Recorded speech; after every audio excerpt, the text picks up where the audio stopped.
The latest news from around the world. 94.4 Spice FM.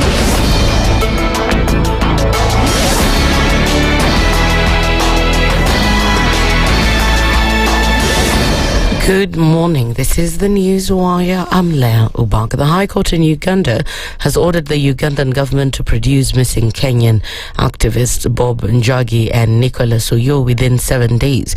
The two were abducted by suspected security officers in Kampala, Uganda 2 weeks ago.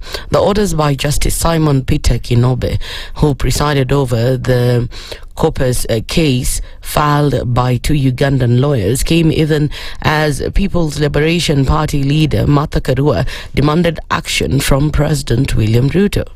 In Uganda, just like in Kenya, you have to be taken before a court of law within 48 hours. That is the limit. 14 days is a long time. Why should the Kenya Kwanza administration, and especially the office of the Foreign Affairs, held by one Musalia Mudavadi and P.S. Nyamweya, why should they continue to draw salaries if they're not doing the work they are paid to do? Activists now say they will lead demonstrations across the country to pressure the government to act and save the two.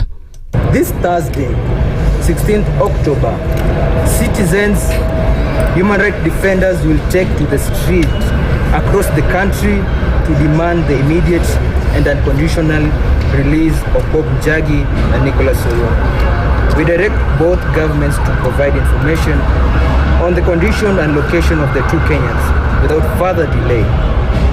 The continued disappearance of Bob Njagi and Nicholas Oyo will be interpreted as state-sanctioned abduction, and appropriate legal and public action will follow. Wiper leader Kalonzo Musyoka is set to embark on a 10-day visit to the UK starting today. According to a statement from the party, preparations for the visit are in the final stages. The visit is aimed at strengthening international cooperation and engaging with Kenyans living abroad on issues of good governance, economic empowerment, and new nation building. During the visit, Kalonzo will meet with prominent institutions, policymakers, and Kenyans living abroad. He's also expected to deliver a keynote address at the London Political Conference and awards to be held at the British Parliament, Westminster. Kalonzo will also speak at Chatham House, the Royal Institute of International Affairs, and hold consultations with the Commonwealth Secretariat. The government has distanced itself from claims it owes striking lecturers over 7 billion shillings. Health Education PS Beatrice Nyangala said part of the debt has already been settled and the ministry is reviewing the outstanding amount.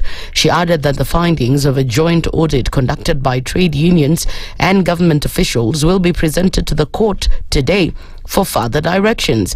But the university's academic staff union accused Inyangala of stalling the audit process held in Machakos on Monday. WASU Secretary General Constantine Wesonga claimed the PS directed ministry and university officials not to sign a report indicating 7.9 billion Kenya shillings is still owed to the lecturers. He insisted that the strike will continue until the government clears the outstanding payments. Now they are instructing finance officers now to give them accurate data on what they paid. So what you have been giving the public, that you are now confirming that they were inaccurate. Uwasu is never wrong. Uwasu shall never be wrong. And Uwasu cannot be wrong. We know the figure, we have the evidence, and we are backed by a court judgment. And in the international scene, Cameroon opposition candidate Issa Chiroma declared victory late on Monday in the country's October 12th presidential election, urging President Paul Biya to accept defeat and honor the truth of the ballot box. Chiroma, a former government spokesperson and employment minister in his late 70s, broke ranks with Biya earlier this year and mounted a campaign that drew large crowds and endorsements from a coalition of opposition parties and civic groups. Without naming Chiroma, Bia's Cameroon People's Democratic Movement on Tuesday condemned the self-declared victory as a hoax, adding that only the Constitutional Council is enabled to proclaim results. That's the News Wire. I'm Leo Bag, and remember to continue enjoying the EPL marches across our radio stations, Berur, Radio Maisha, and right here on SpiceFM.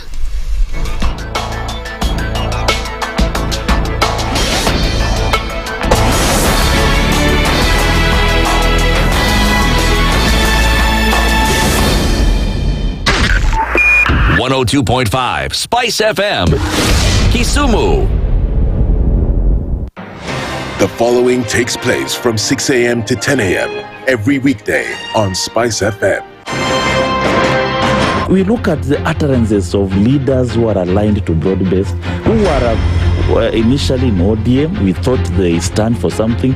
Now they've been exposed. Because we are a third world country, we are poor. And not because we don't have resources, but we have been robbed senseless. Look at the wasteful expenditure. Look at how large the government lives.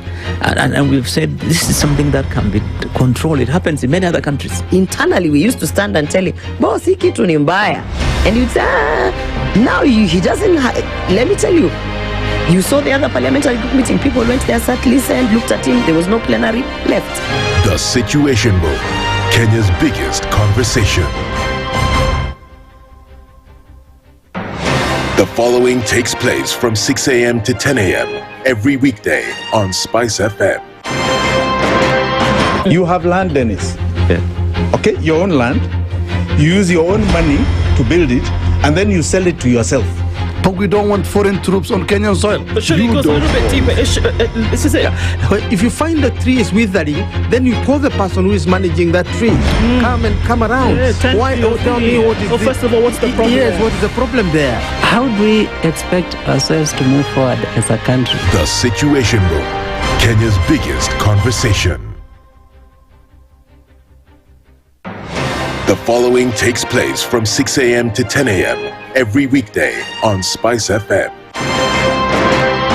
He is himself actually has admitted that he bribed members of parliament, he admitted that he bribed members of parliament? Well, when he said the government. Yeah, when he said that he gave the 10 million was for what? We're always quick to point faults in somebody else before you look at your own faults as a person. If it was Kanu's day, hii amuka naye leo ungekuwa umeenda bali sana hii. So we must celebrate you. There are 600 million people now globally estimated to be living with diabetes in the world. So it is a major health problem. It's the largest single disease rising pandemic that we're dealing with right now. The Situation Room, Kenya's biggest conversation. The following takes place from 6 a.m. to 10 a.m. every weekday on Spice FM. Residency is fairly interesting in the sense that it will actually take us to a new consciousness. Swali zile watu waulizi na swali muuliza na shangala ni aje kwani huku kunaendaje? 30 billion shillings annually on travel alone in public service. A Kenyan can even demonstrate every single day of his life that Ruto must go. That is the only message of his demonstration. That is his right. That bribe blinds the eyes of the wise and subverts the cause of those who are in the right. This is the Situation Room, the only way to start your day. The following takes place from 6 a.m. to 10 a.m. every weekday on Spice FM. SRC's mandate is constitutional. It's not an advice. It's actually something you must do. Like now, he abandoned, of course, the narrative of Wheelbarrow, Mutomjengo, Mama Mboga, and all those, that rosy narrative. Your expenditure is 3.3 trillion, and you're collecting only 2.5. Out of that 2.5, you're spending 1.8 trillion to service loans and so forth. That the CDF kit, it's itself a symptom of corruption. This is the Situation Room, the only way to start your day.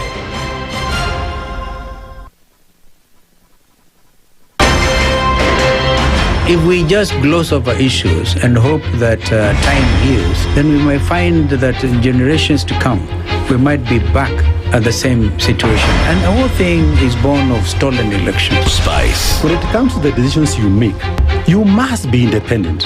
There's no way you can allow one institution to dictate to you how you're going to conduct your operations, how you're going to decide cases. It's a no. When you weaken the institution to the point where they cannot take action, then you realize that politicians have to come up and now start dealing with the issues. That conversation has to die. Our politicians do not like the hard stuff.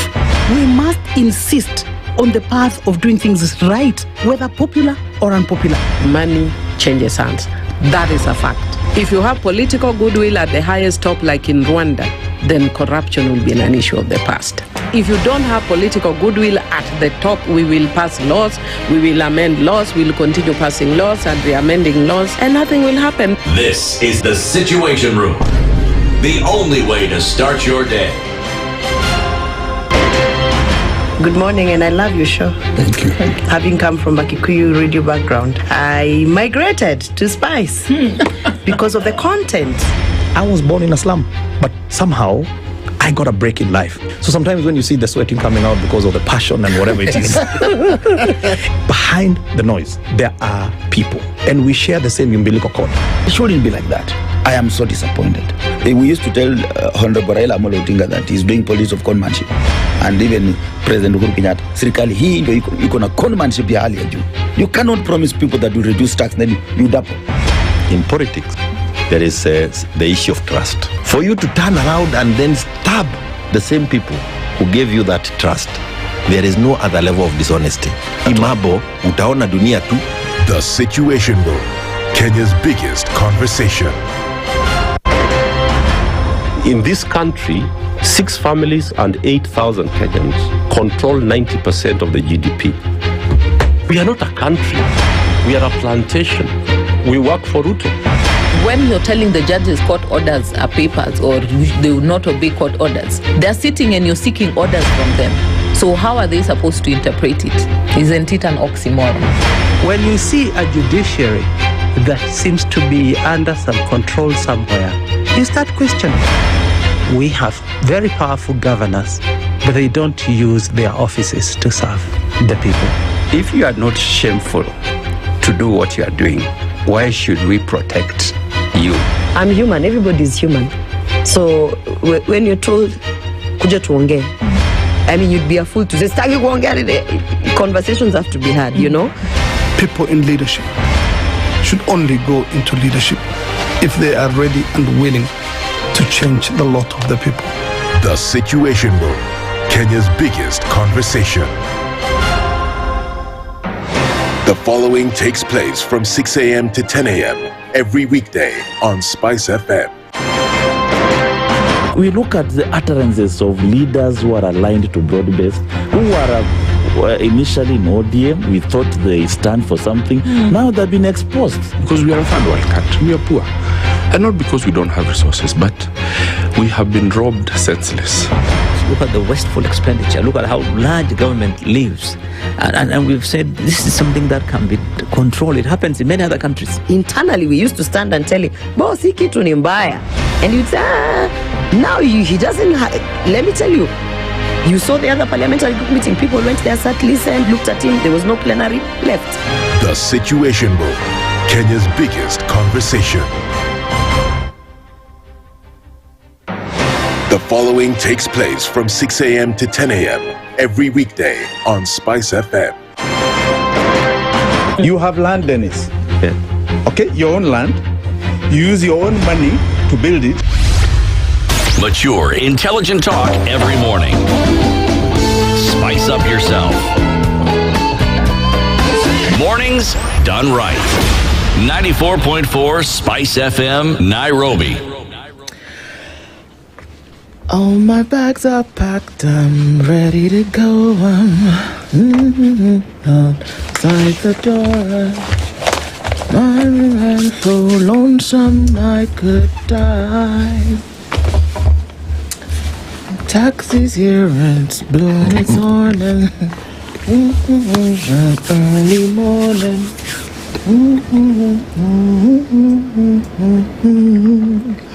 Hey.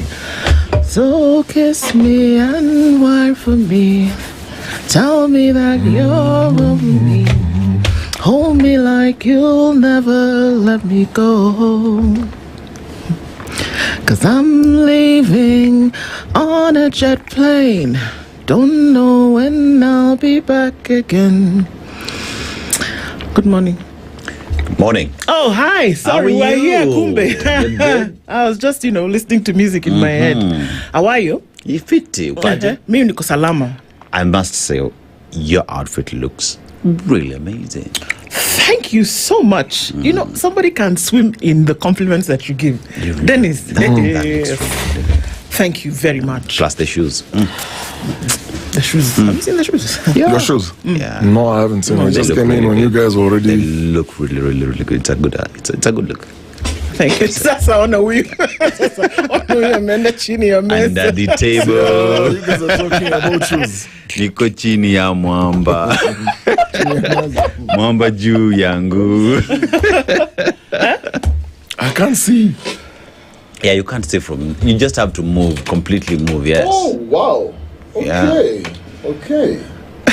It's nice, yeah. Yeah, they're good, but watch up riot zianze.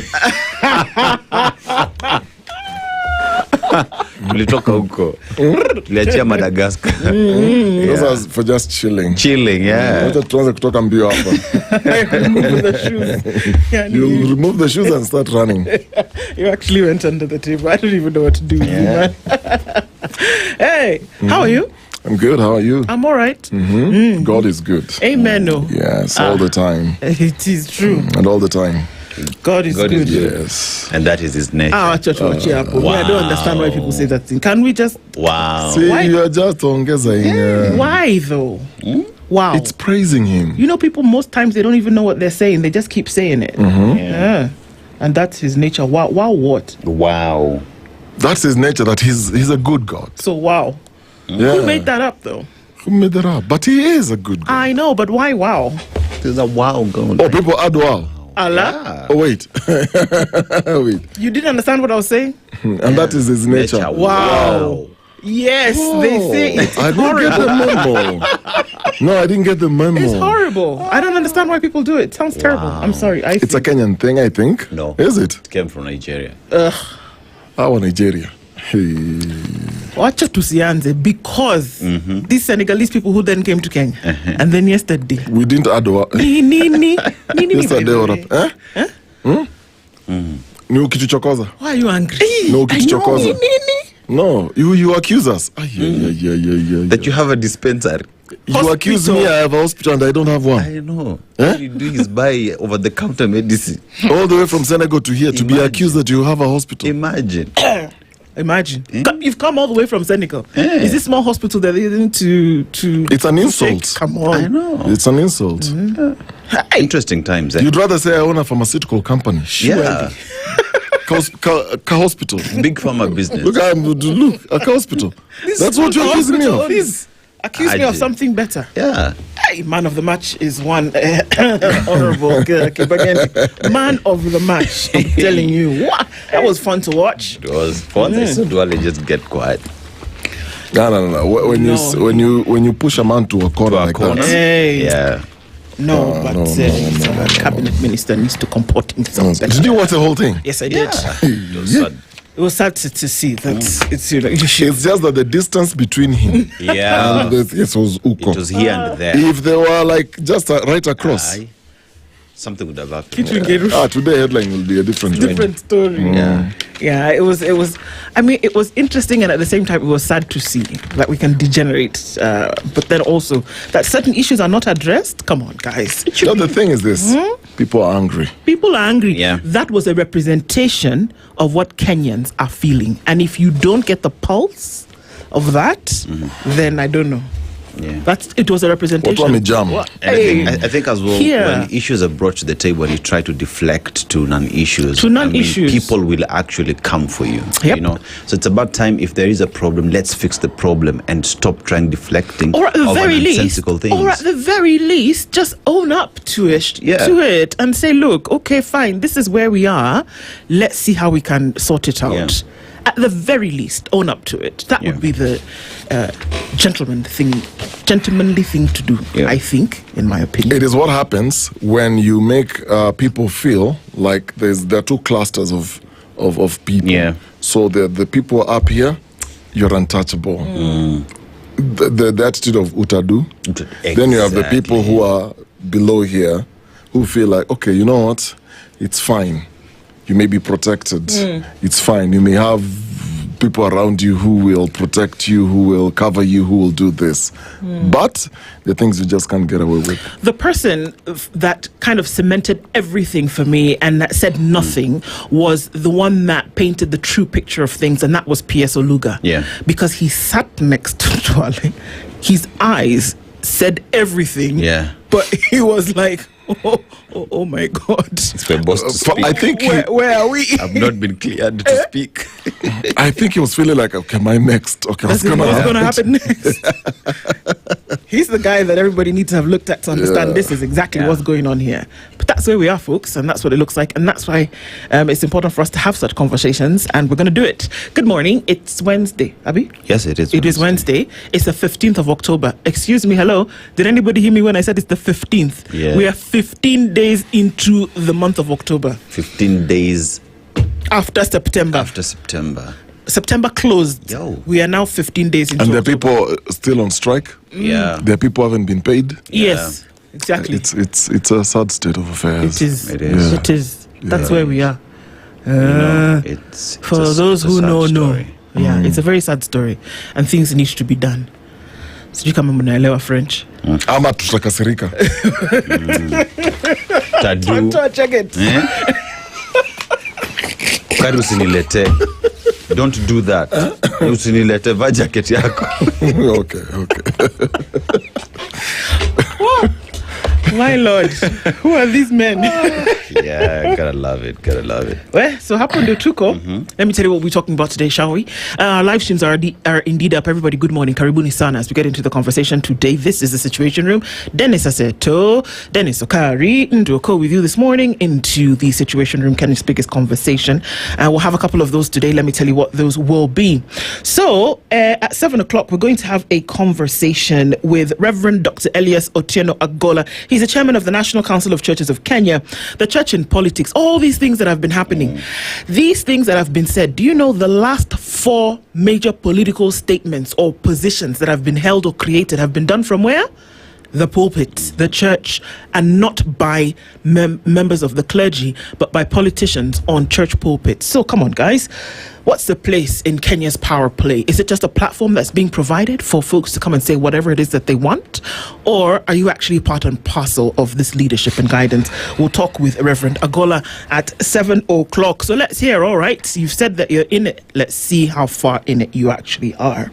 8 o'clock, we'll have a conversation with Martin Chomba. Fuel prices didn't drop, didn't rise.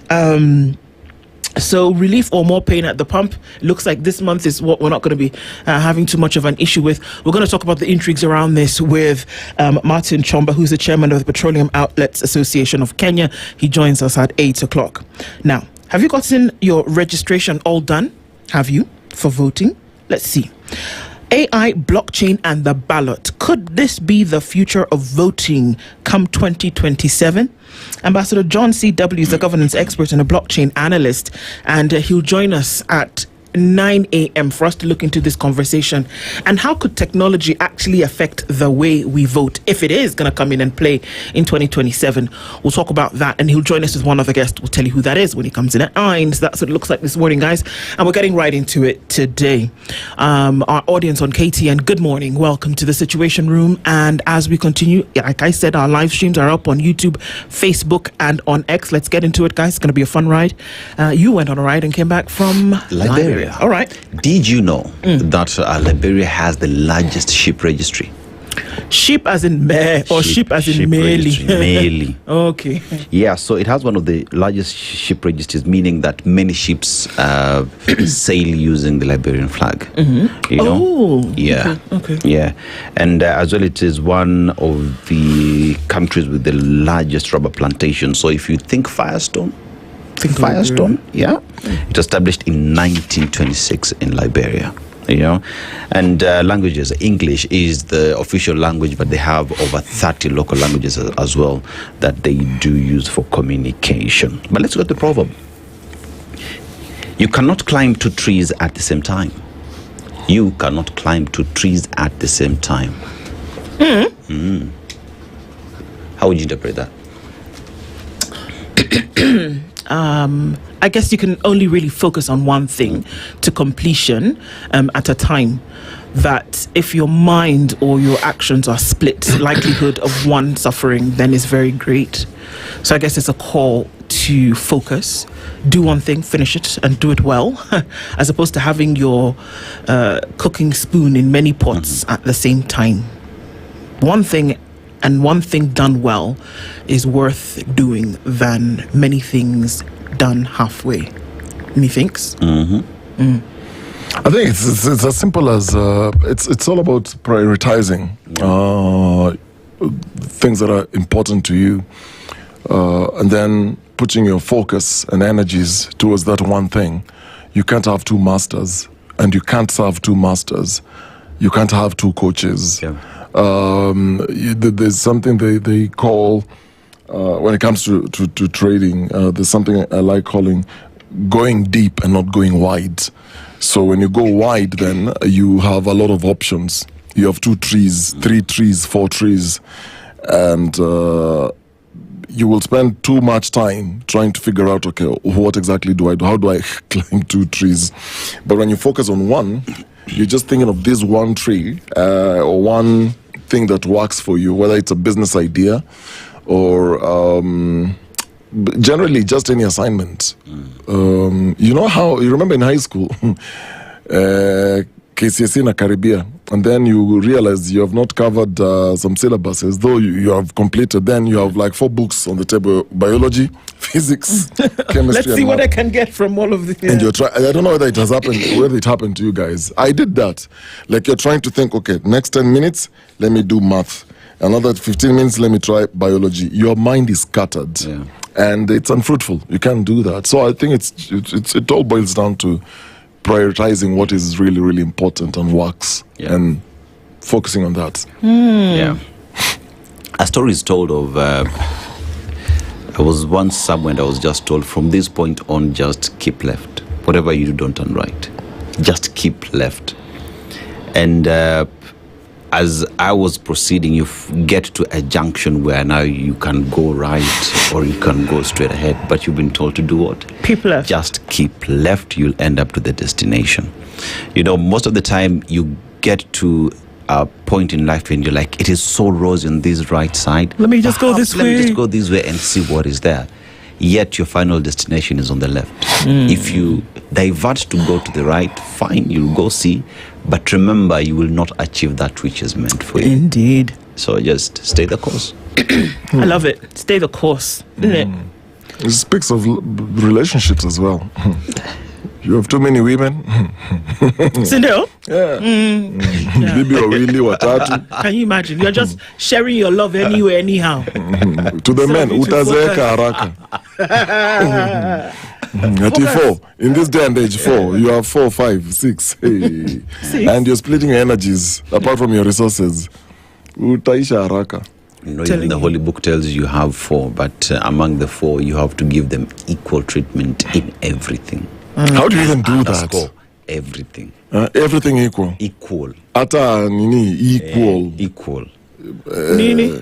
Because remember, that is your community. I don't understand what you're saying. Like if you're eating food, your serving is the same. Serving as the other person. I get it. Okay. Sure. And you see, you can't hide that because it is a commitment between you, your person, and God. So you can lie to the second and third or the fourth. But God sees you. Yeah, because it gives you the energy and the will to do all these things. Are we still talking about food? You can't tell. You can't. You can't tell one person that, okay, you know what? Today I won't eat your food. I will only eat lunch. Kumbe uko kwenu ulikula lunch na dinner. Na breakfast. It's unfair. Very unfair. Yeah, you have to have 3-course meal. 3 plus dessert. Yeah, plus dessert. Okay. So you can't deny. We're talking about food, though. Of course. Yes. It's a good thing. Yeah. Good to eat. That's why you can't serve two masters. Yeah. Okay. You can only serve one. Well done, guys. Really Solomon tried. He had how many? 700 and then 300. How many days are in a year? 365. You can't even finish all of them. Meaning, mwenye alianza na January 1st. Hajamuona tena for 2 years. Guys, if you think of that math, it's crazy. It's crazy. Hey, Solo. Hey, Solo, big up, man. Solo, where he is. It's so crazy that at some point Solomon would not even have a WhatsApp group that accommodates everyone. It can't fit. Must have two WhatsApp groups for year 1 and year 2. And plus he had concubines. How many? Imagine. You can still that Solo like you. And then he was still the wisest man. Yeah. If you wanted to address them, you call for what? A rally. I'm telling you. My people. You people dress in white. You people dress in blue. Like so that I can, Can the oldies come close to me? The youngest, please go to the next. You met the one you met August last year. Like, what's your name again? We met where? Here. We live in my house. Yeah. But his mother warned him. His mother warned him. Told him, don't mess with this thing. Don't mess. Yes, you are wise, but sometimes your wisdom inaweza kuwa mingi na ikuharibu. Na koroga. Ufikiri hapa kunanga cha wisdom. Yeah. Wisdom only applies in some things in life. In this particular one. No. Don Sabo is saying good morning and says, Ndu ask Okari and Aseto. Are you guys ready? Did you do your homework? What is the Nyota Fund in full? For 20 marks, what does Nyota stand for? Okari, go first.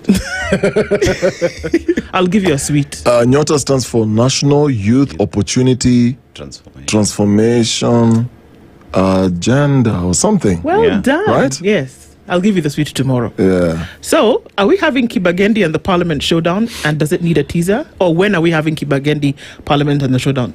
Now, that's your question to answer. Me? Yes. We are looking for him. Thanks. Don Sabwa, good morning. If we can bring both of them, the better. Even better. Yeah. Lydiah already has fire extinguishers. You bring who again and who? Here. Yeah. Lydiah has fire extinguishers, you don't worry. There's space. They can get I love fights. That'll be great. I enjoy it completely. Have you guys seen Lydiah today? Yeah. You've seen Lydiah? Yeah. Okay. She's good. She's sour. Have you seen Christine? Christopher Ogore says good morning, tuned in from Maseno. Robert Mbogo says good morning, everybody, tuned in from Mombasa. Rose Grace is here, tuned in from Minara. Where is Minara? Minara. I want to know where that is. Mukwaje Ndu Aseto and Okari. Then you say what? Salama sana. Thanks for the good job you guys are doing. Sikunjema, thank you so much. Rose, every day you tune in, whether you're silent, you're here, and thank you for having these conversations with us. Gola says, good morning, people. Hope mkopoa tukopoa kabisa. Meona Aseto? Yeah. Sarah Kilonzo says, good morning, Kenyans locked in. Yesterday, Duale got his whip properly. Kibagendi refused to be intimidated by friends of the president. I know. Aswa Mamondi says, good morning, Ndu, Okari and Aseto, wishing you a blessed day. Peter Kiaria says, kindness is like a boomerang. When you throw it out into the world, it comes right back to you. This is true. Eric Awar says, good morning, guys. Desmond says, Saseni, guys, good morning. Samuel Morera says, good morning, amazing trio. Will Duale Peleke Ruto report of him being given the truth he couldn't take? The pressure, Nile, real.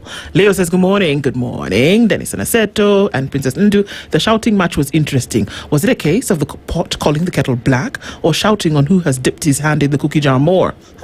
Josh Willie says, good morning, everybody. Jackie Onyango's tuned in this morning. Been away for a while. Where have you been? We've missed you. Thank you for coming back home. Always good to have you here. You tuned in from Canada as usual. Jackie, make it a point of joining us every day, but we hope that you're well. Christina A says, good morning. Now, she says, I now believe who paid 40,000 shillings for the one who said he paid 40,000 shillings for SHA and has not been able to access the service. Okay, Christina says, my nephew was sick in August. My mom paid 18,500. Again, my nephew became sick last week. They were asked to register. My mother paid 9,800 shillings. For what?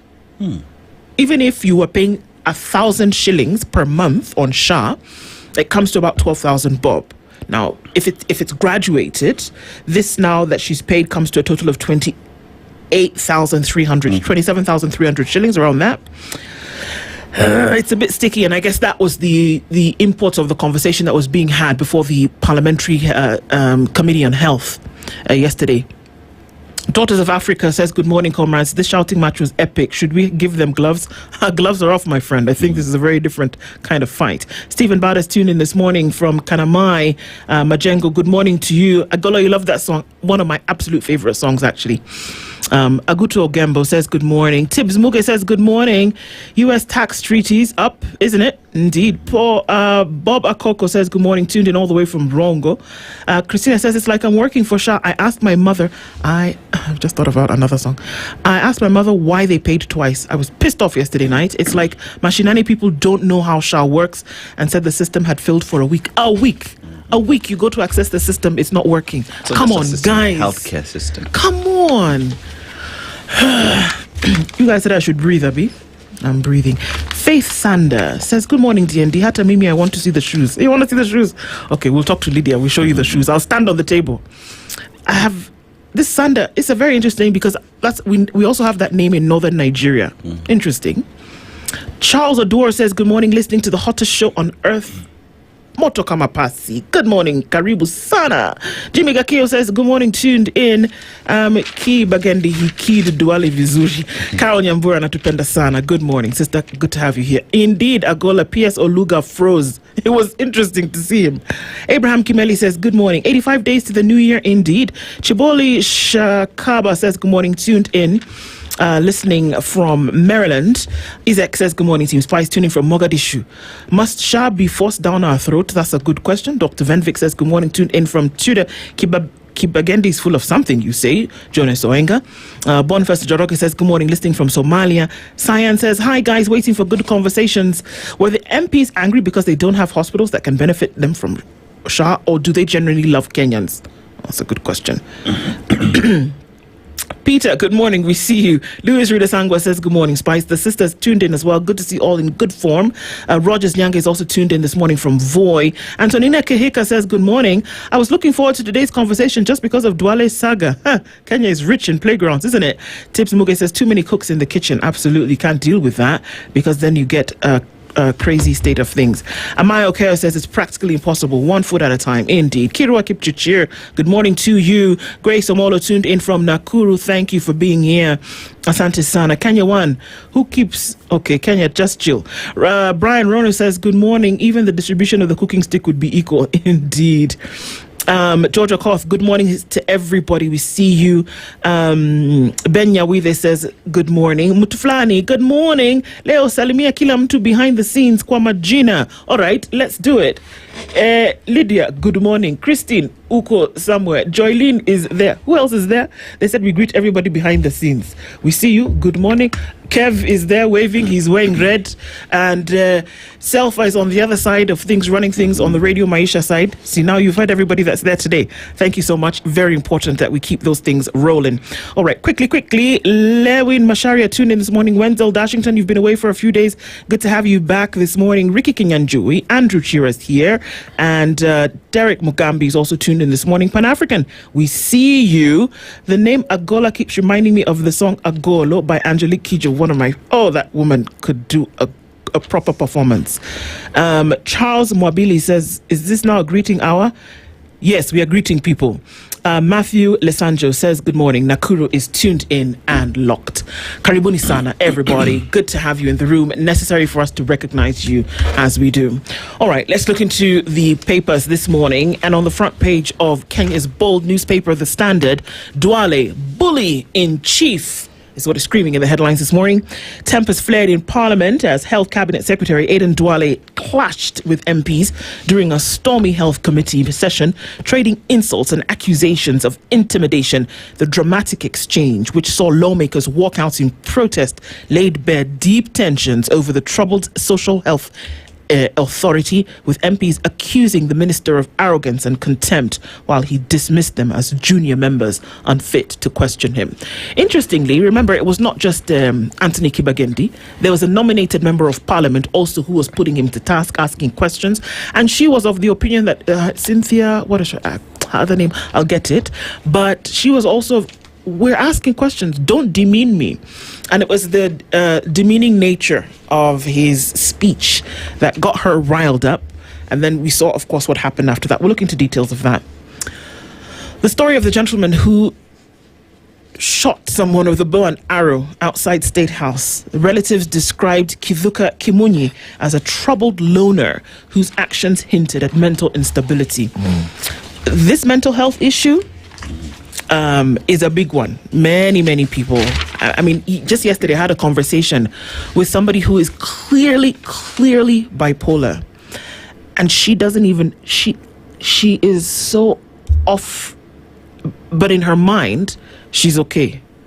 And there are many of us there are many people who are going through mental health issues, and we just don't bother it. We don't. So long as it's not a cold and I have a fever, we're not going to deal with it. It's a problem. Parliament today, likely to be another hot one, is grilling CS Ogamba over capitation delay ahead of exams. This is not a capitation delay. I'm sorry. This is no capitation payment. It's not a delay. It's not been paid. It's not a delay. It has not been paid.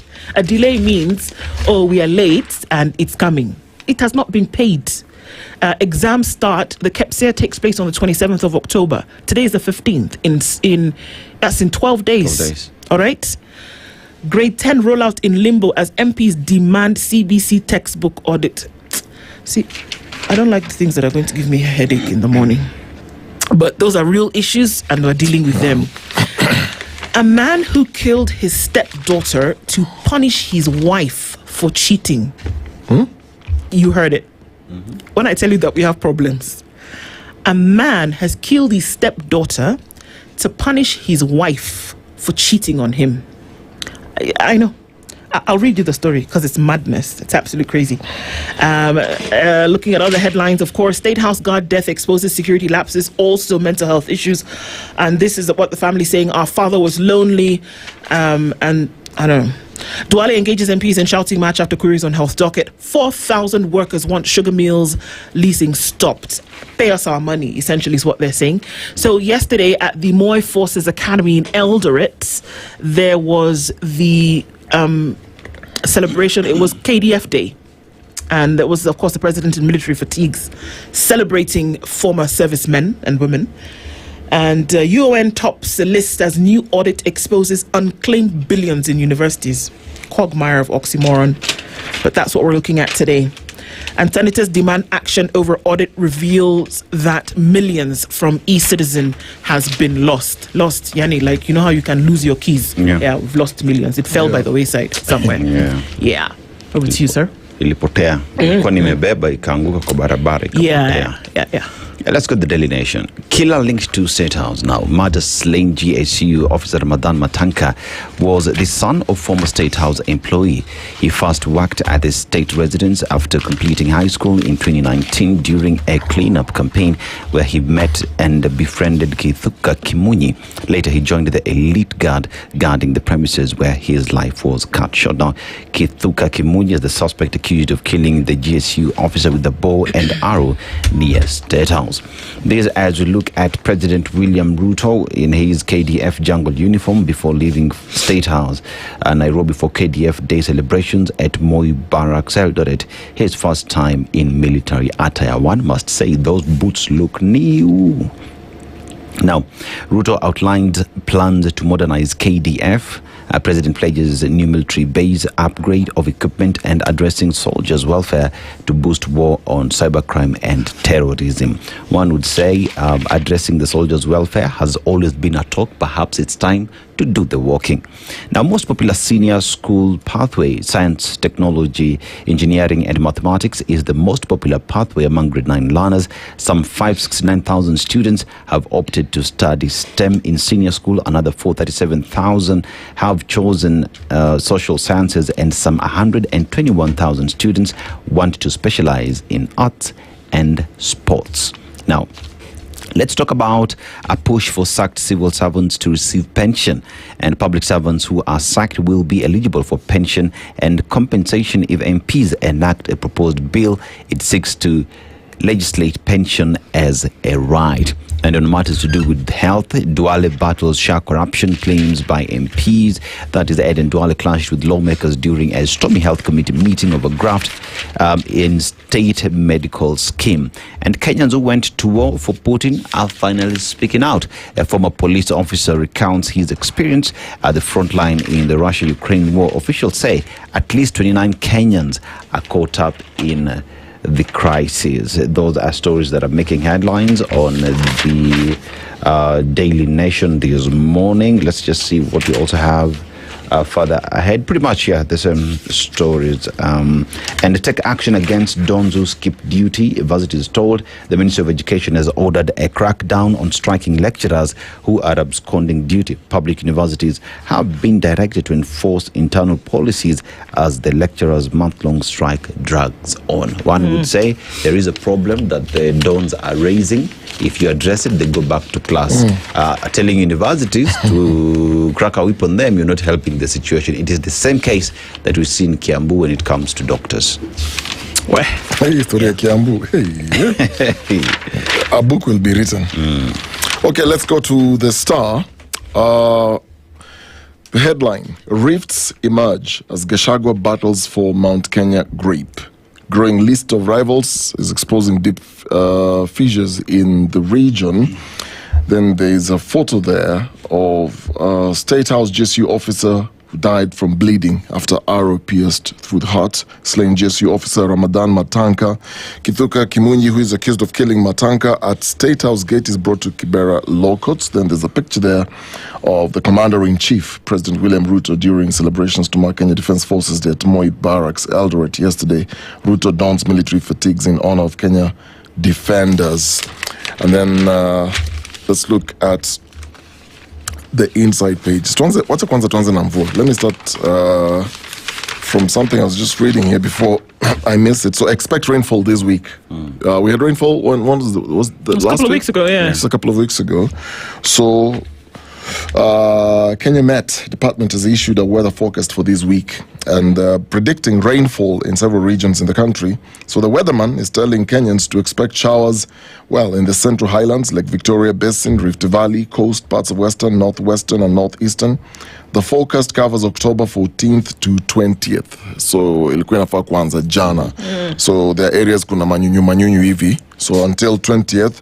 So counties likely to experience rainfall include Nandi, Kakamega, Vihiga, Bungoma, Siaya, Busia, Baringo, Nakuru, Trans Nzoia, Uasin Gishu. Others are Elgeyo Marakwet, West Pokot, Kisii, Nyamira, Bomet. I'm not seeing Nairobi here. So maybe Nairobi mtakutwa kidogo, lakini most regions in eastern, coastal, northern Kenya will remain hot and dry. Do. Say manyunyu. Manyunyu. Manyunyu. What is that? Drizzling. Showers. Drizzling showers. Drizzling showers. Yeah, manyunyu. Manyunyu. So you can actually tell somebody in your house, hey, I'm going to have manyunyu. You're going to take a shower. Really? It's a lie. It's a lie. It's a lie. I like the way Aseto said it's a lie. You see, you are going to put me in the path of destruction. No.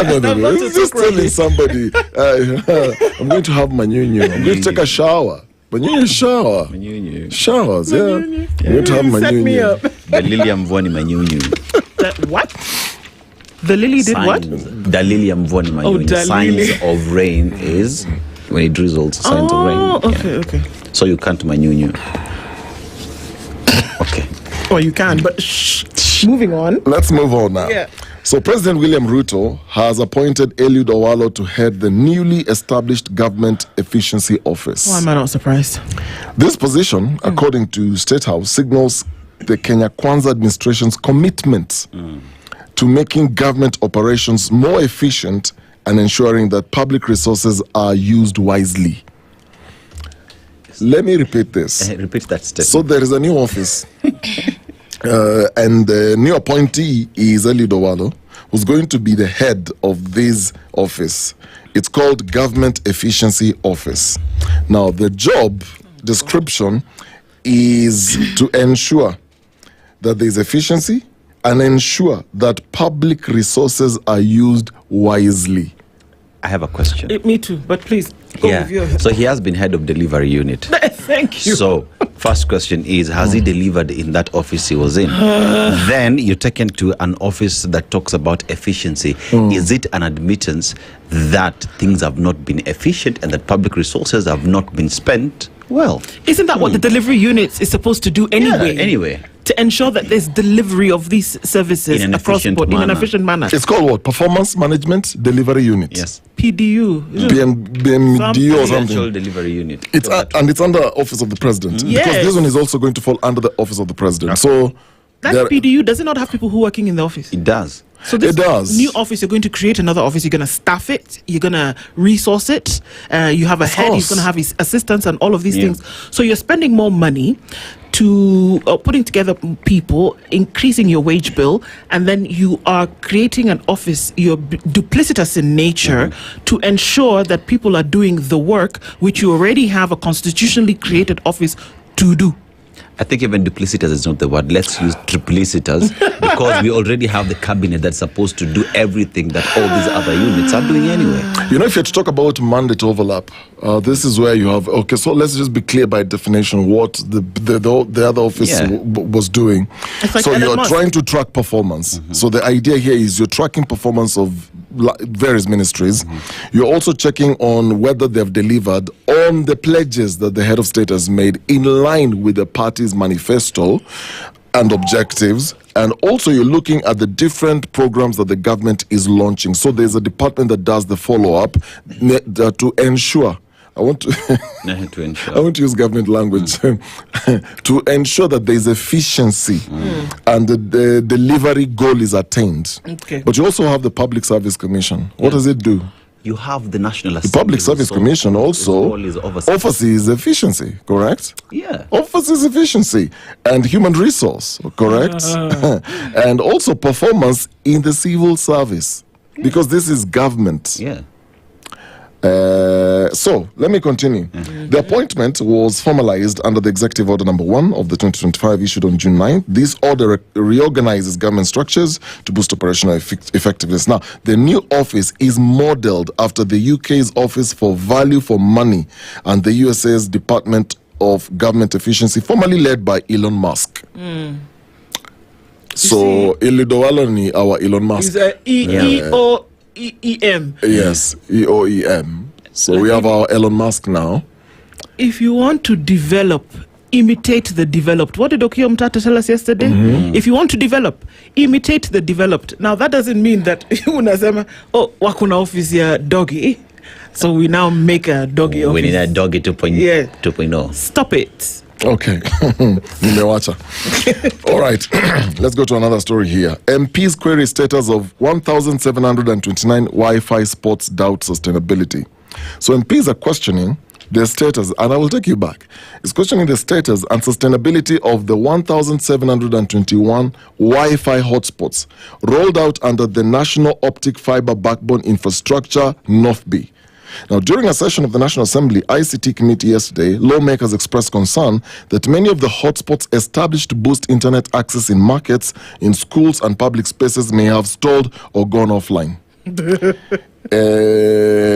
Now, in 2022, during the campaigns, President William Ruto, then he was a candidate, promised that every household would be able to access free internet. And make free phone calls. You guys remember the pledge, huh? There's another pledge. Utafinya tu computer na madola itatoka. But hiyo ni baadaye. Hiyo ni baadaye after now we've improved nini. See, tuliambiwa you will get free Wi-Fi. So no, the issue here is so far the project funded through China Exim Bank has consumed 34.3 billion. That's a loan. Exim Bank imepeana bank inaisha kupatia offering.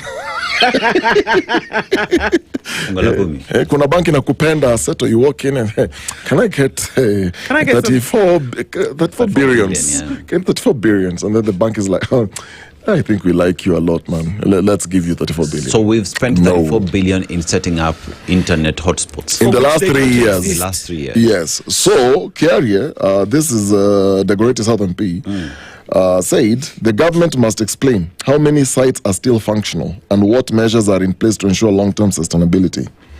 So they demanded copies of contract on maintenance and rehabilitation of the fiber optic networks after it emerged that 500 million is being paid to 8 farms yearly for maintenance.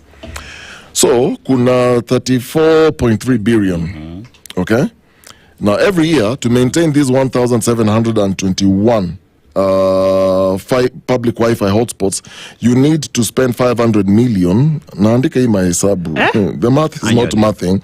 Annually. So the last 3 years, 1.5 billion for maintenance of things that we don't know if they're still working. Yeah, they're already querying whether Zico, whether they're functional, and whether they're sustainable.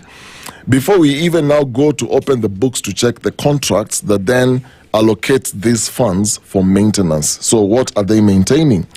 So the MPs are concerned with the slow installation of Wi-Fi hotspots across the country, with North B saying it has onboarded 1,729 Wi-Fi sites out of 25,000 sites projected to be installed by 2027. So 25,000 sites for Wi-Fi hotspots in Kenya. In Kenya, they're saying we are already onboarded 1,729. So these 1,729 is what the MPs are querying. Out of the 25,000? Yes. And already you have a problem with the 1,729? Yes. So where are you going to be able to finish the 23,371? Hey, my math is good. 23,271. Coco, how are you? Okay. So, you know what I've realized? Yes. The news and the things for you to really know what's going on are in these committees.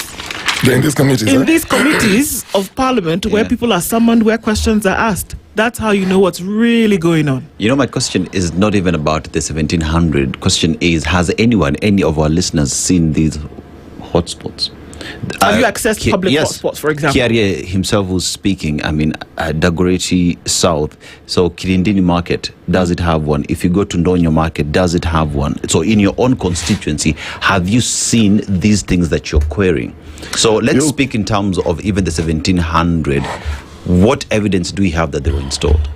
You guys, we can do a quick poll, Yeah.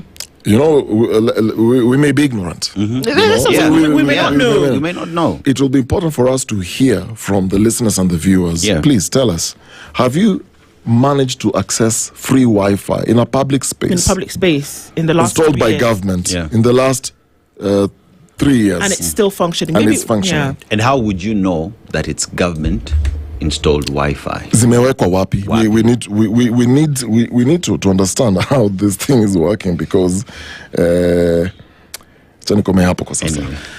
let me give you the story. Yes. Even like I said, it's the committees. That's where you find the action. Just yesterday alone, how many committees were in session, and what have we seen come out of that? Wi-Fi doesn't work. People want to kill each other in the health committee. My goodness.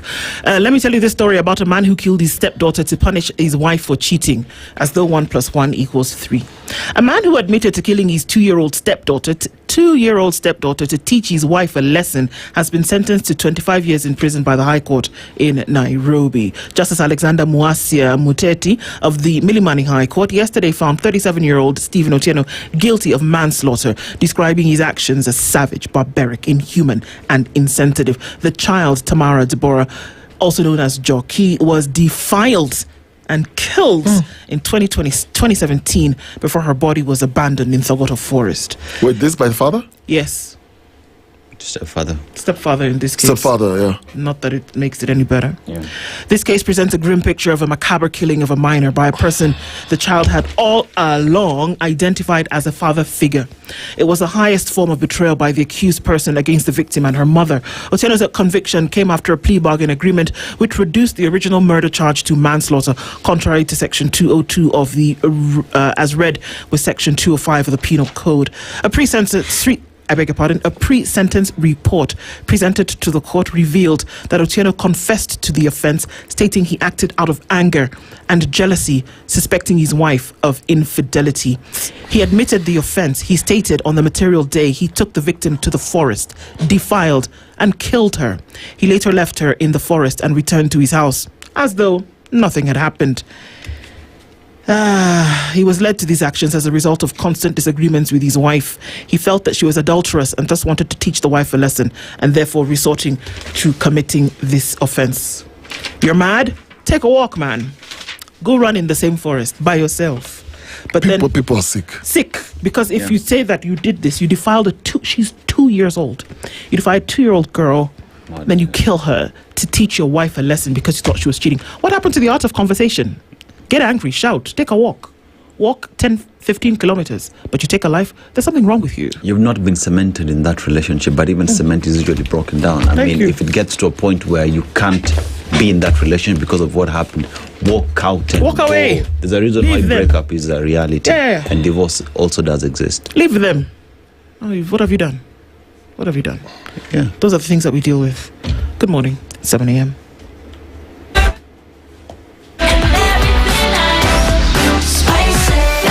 Spice up your life. The latest news from around the world. 94.4 Spice FM.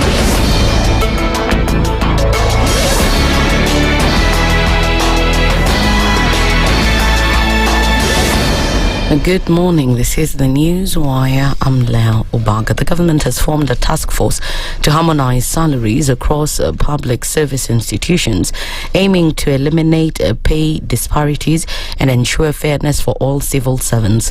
Public Service Cabinet Secretary Geoffrey Ruku said the task force will review existing pay structures and propose measures to standardize remuneration across ministries, departments, and state agencies. Speaking during the Kenya Civil Servants National Delegates Conference at the KICD in Nairobi, Ruku said the task force brings together key institutions, including the SRC, PSC, and the State Department for Public Service and Human Capital Development. He described the initiative as both a moral and constitutional obligation, pointing out existing discrepancies where public servants with similar qualifications and responsibilities earn vastly different salaries depending on their department or agency. The United Democratic Alliance has issued a formal notice to Kakamega Senator Boni Halwale after he publicly endorsed Seth Panyako for the Malava MP seat. Panyako is the DAPK candidate in the upcoming by-election on November 27th. In a letter signed by UDA Disciplinary Committee Chairperson Charles Njenga, the party accused the Senate Majority Whip of openly supporting a rival candidate who is directly competing against the party's nominee. As a result, the party led by President William Ruto demanded that he show cause as to why disciplinary action should not be taken against him. Halwale has been given 14 days to respond to the allegations. Moreover, should the committee find sufficient grounds, formal disciplinary proceedings will be initiated. Even as Kenyans continue to react to this story, a drama unfolded in Parliament after Health Cabinet Secretary Aden Duale traded accusations with members of the National Assembly's Health Committee over the state of affairs at the Social Health Authority. While members took issue with lack of transparency and errors in payments, system failures, and biased patient referrals, Duale accused them of insincerity. Please. This is nonsense. You cannot a witness to come here. The chair, I'm chairing this, and I asked you. I'm not chairing. He's the one who's chairing. No. He's telling you what to do. No. It is true. You are intimidated by this man. No. Just because he's a president, Kenyans needs to know Duale is messing up health. Duale and Kitutu Chache MP Anthony Kibagendi may end up in court over the incident after the two of them really had serious drama. It is utterly unfair for you to send Honorable Kibagendi out and have the CS stay here because they were the two of them. It was a shouting match between two people. I cannot be intimidated by a member. I come to answer a question in accordance with Article 153. The member for Nandi has she has the right to ask me questions and I will answer them. But she can't intimidate me. The only arm of government I cannot serve is the judiciary because I'm not a lawyer. I can go back to township and win. I want to tell you, you are going out of order. I can win and it come is back me here. who is making decisions. Proceed. I've told you to proceed. You can't intimidate me. I've told you to proceed. She's a junior member, don't to a ranking member. Well, Kirinyaga is my political stronghold. This is the statement of DCP leader Rigathi Gachagua, criticizing Kirinyaga Governor Anne Waiguru for claiming to be the one who speaks for the area. Gachagua has ignored the protests led by women in Kutus town, protesting her remarks against female leaders, saying that Waiguru abused the youth, insisting that she is among the traitors of the Mount Kenya community.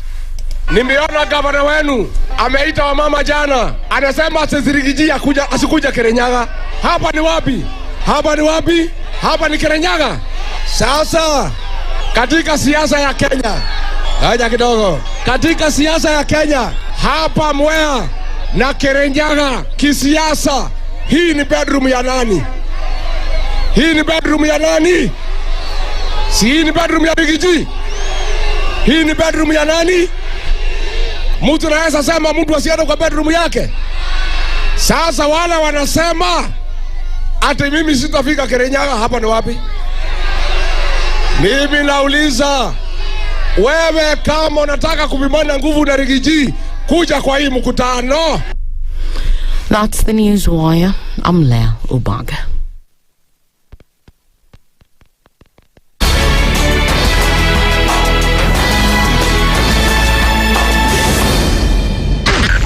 SpiceFM, Nakuru. The following takes place from 6 a.m. to 10 a.m. every weekday on SpiceFM. SRC's mandate is constitutional. It's not an advice. It's actually something you must do. Must do. Like now, you abandon, of course, the narrative of Wheelbarrow, Mutomjengo, Mamamboga, and all those, that rosy narrative. Your expenditure is 3.3 trillion, and you're collecting only 2.5. Out of that 2.5, you're spending 1.8 trillion to service loans and so forth.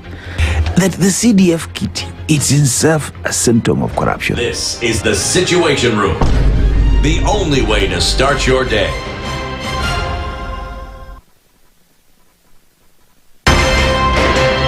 One of the things that are ailing our country is negative ethnicity. You find you as a state officer, instead of thinking as a Kenyan, you think like a tribal person. Let me tell you something. The biggest problem we have had in this country is a leadership deficit. There is nothing that you are going to do in the process of change if you are not a risk taker. So you really have to pursue your vision to a logical conclusion and even be ready to step on people's toes. When it comes to the economy, you can run away with it. They say statistics are like bikinis. They reveal a lot, but they conceal the vitals. And so government people would throw statistics at you and tell you they're revealing a lot of information to you, but it's really concealing the real vitals. We need to get out of that, because when we want to grow our democracy, one basic thing that really requires to be understood by the political class, by all of us, is institutions are critical. This is the Situation Room. The only way to start your day. The following takes place from 6 a.m. to 10 a.m. every weekday on SpiceFM. He is himself actually has admitted that he bribed members of parliament, so... he admitted that he bribed members of parliament? Well, when he said... The government. Yeah, when he said that he gave the 10 million was for what? We're always quick to point faults in somebody else before you look at your own faults as a person. If it was Kanu's day, hii amuka naye leo, ungekuwa umeenda bali sana hii. So and we must celebrate you. There are 600 million people now globally estimated to be living with diabetes in the world. So it is a major health problem. It's the largest single disease rising pandemic that we're dealing with right now. The Situation Room, Kenya's biggest conversation. Good morning, and I love your show. Thank you. Having come from a Kikuyu radio background, I migrated to Spice because of the content. I was born in a slum, but somehow I got a break in life. So sometimes when you see the sweating coming out because of the passion and whatever it is, behind the noise, there are people. And we share the same umbilical cord. It shouldn't be like that. I am so disappointed. We used to tell Honorable Raila Amolo Odinga that he's doing police of conmanship. And even President Uhuru Kenyatta, serikali hii ndio iko na conmanship ya hali ya juu. You cannot promise people that you reduce tax, then you double. In politics, there is the issue of trust. For you to turn around and then stab the same people who gave you that trust, there is no other level of dishonesty. Imabo, utaona dunia tu. The Situation Room, Kenya's biggest conversation. Mature, intelligent talk every morning. Spice up yourself.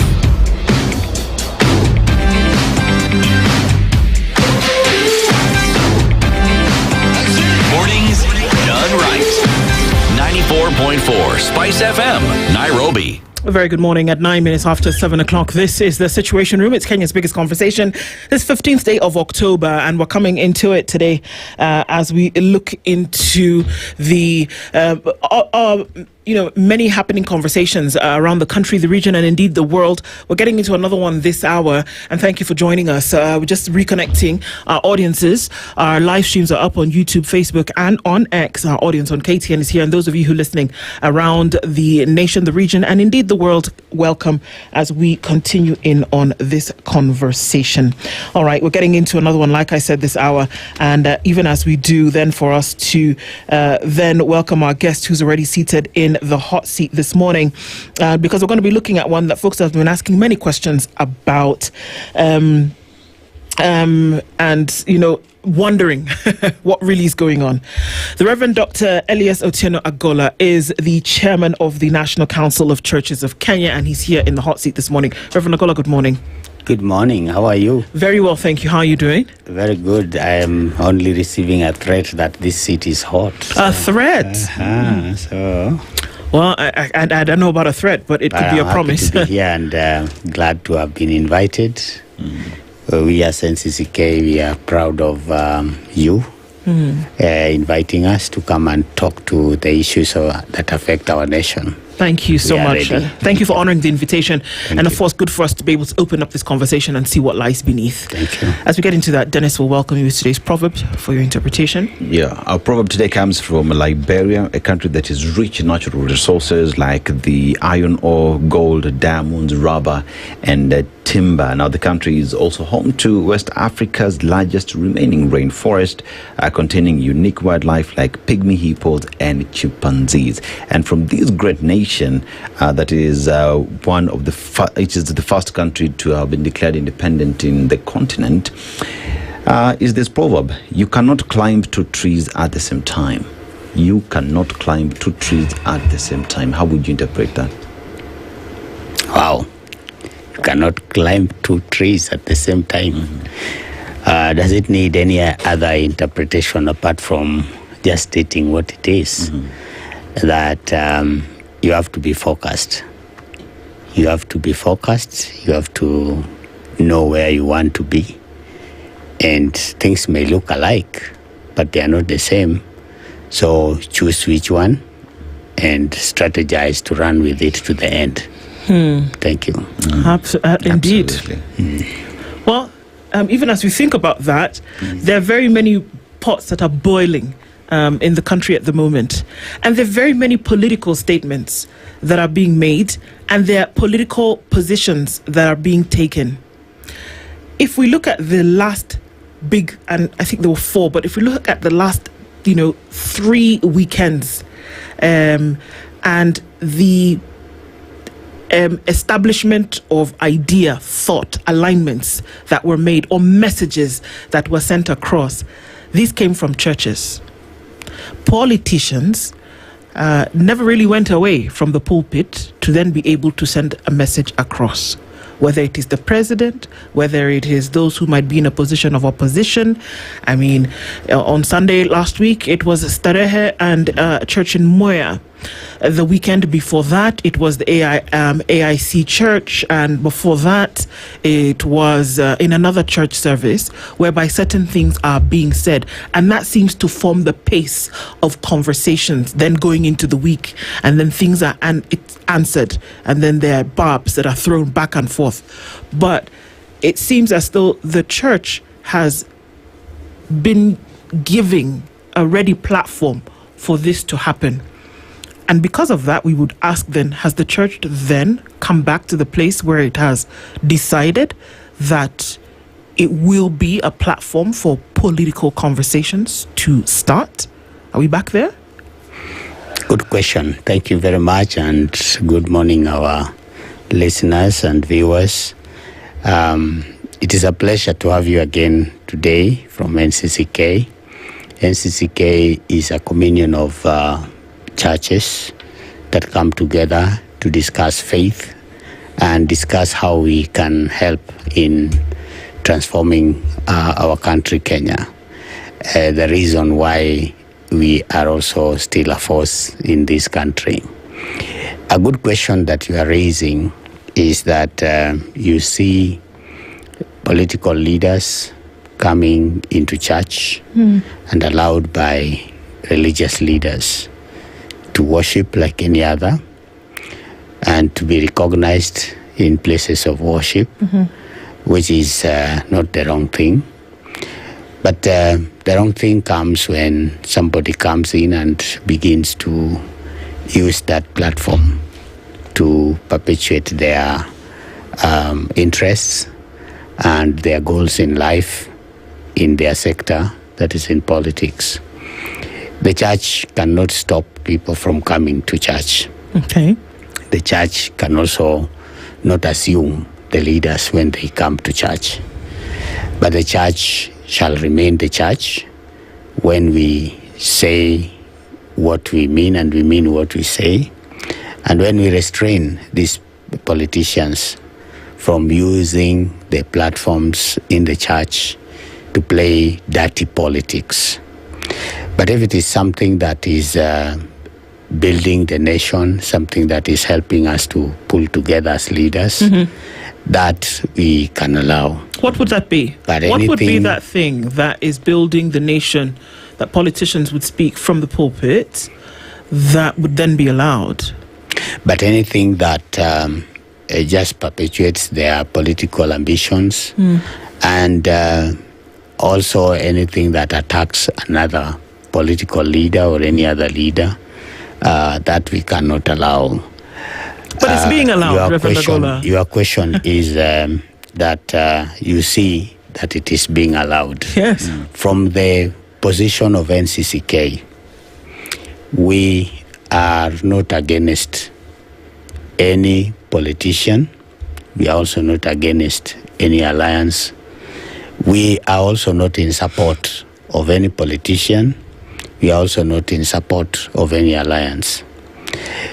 But we are here to say that Kenya needs all of us, and Kenya needs all of us to act within the rules that respect the places of worship and respect the human beings that we serve in this country.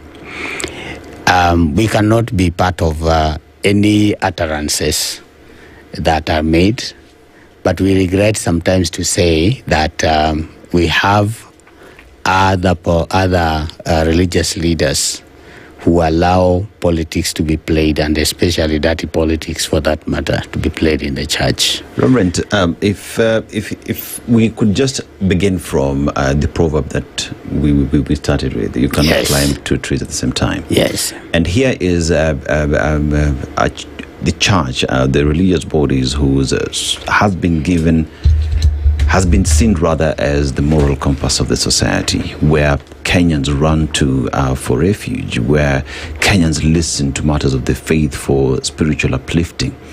But then again, you look at what politicians do at the pulpit, and one would assume, or one would conclude, that the church has allowed that to happen, that it has become the norm.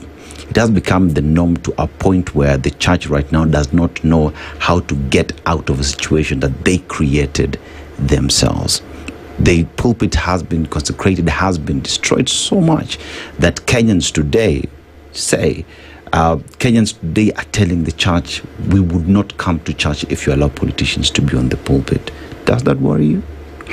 Yes, it worries, but it's important to be a student of history sometimes, that when in the Kenyan history, you may recall, if you can, that there comes a time when there is a bit of balkanization of religious institutions so that they serve a particular clique of people.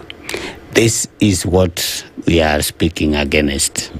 This is what we are not saying we are saying should be allowed in the churches. Although it is true that there are some churches that allow these politicians to come and play their politics, dirty politics for that matter, not on the pulpit. I've never seen a politician standing on the pulpit, although you keep using the word pulpit as though the pulpit means. But you cannot separate the church from the pulpit. I know, but let's use the right terminologies. When you say pulpit, it is where the word is preached from. That's what the pulpit means. Mm-hmm. But I think we should use the word allowing these people to use the platform in the church. To politic? To do politics. Maybe some people do that, and maybe we have seen that. But we are not saying that all the churches are doing that. So if we lump all the churches and say all the churches are allowing that, that's not a right statement. The right statement is that some churches allow that. Or when political messages are being sent on Sunday, they are coming from church. They are coming from church. These messages are being spoken while members of a clergy of a particular church are sitting and allowing 10, 15 minutes of this to take place, and sitting and allowing this to happen, and in some cases applauding and nodding in agreement. Now, we're not necessarily saying this is a bad thing, but it's looking for the positioning that the church has taken in all of this. Is that to say that if somebody is sending a message from a particular church, that church has endorsed the message, and so the followers or the congregants also then endorse the message? It is looking for the position that a church has taken, that the messages that come out that then form the basis for answers, for right of reply, come from a platform that they've been allowed in church, not anywhere else. We've been told before that it's been said. We know, for example, that ACK has told its members very clearly that we're not going to allow this to happen anymore. If you want to address people, address them outside. When you come to church, you're coming to worship. We're not going to give you an opportunity to even greet people. You've come to serve, worship God and have communion with the congregants. If you decide to finish and you want to greet people, you do it outside. You see, that's a position. It's very clear. So anything, and other churches have actually also said the same thing. If you want to address people for whatever reason, do it outside, because they realize the power that the platform gives. I hear you, and I hear you very clearly. You are right in what you are saying, but also listen to what I'm also saying.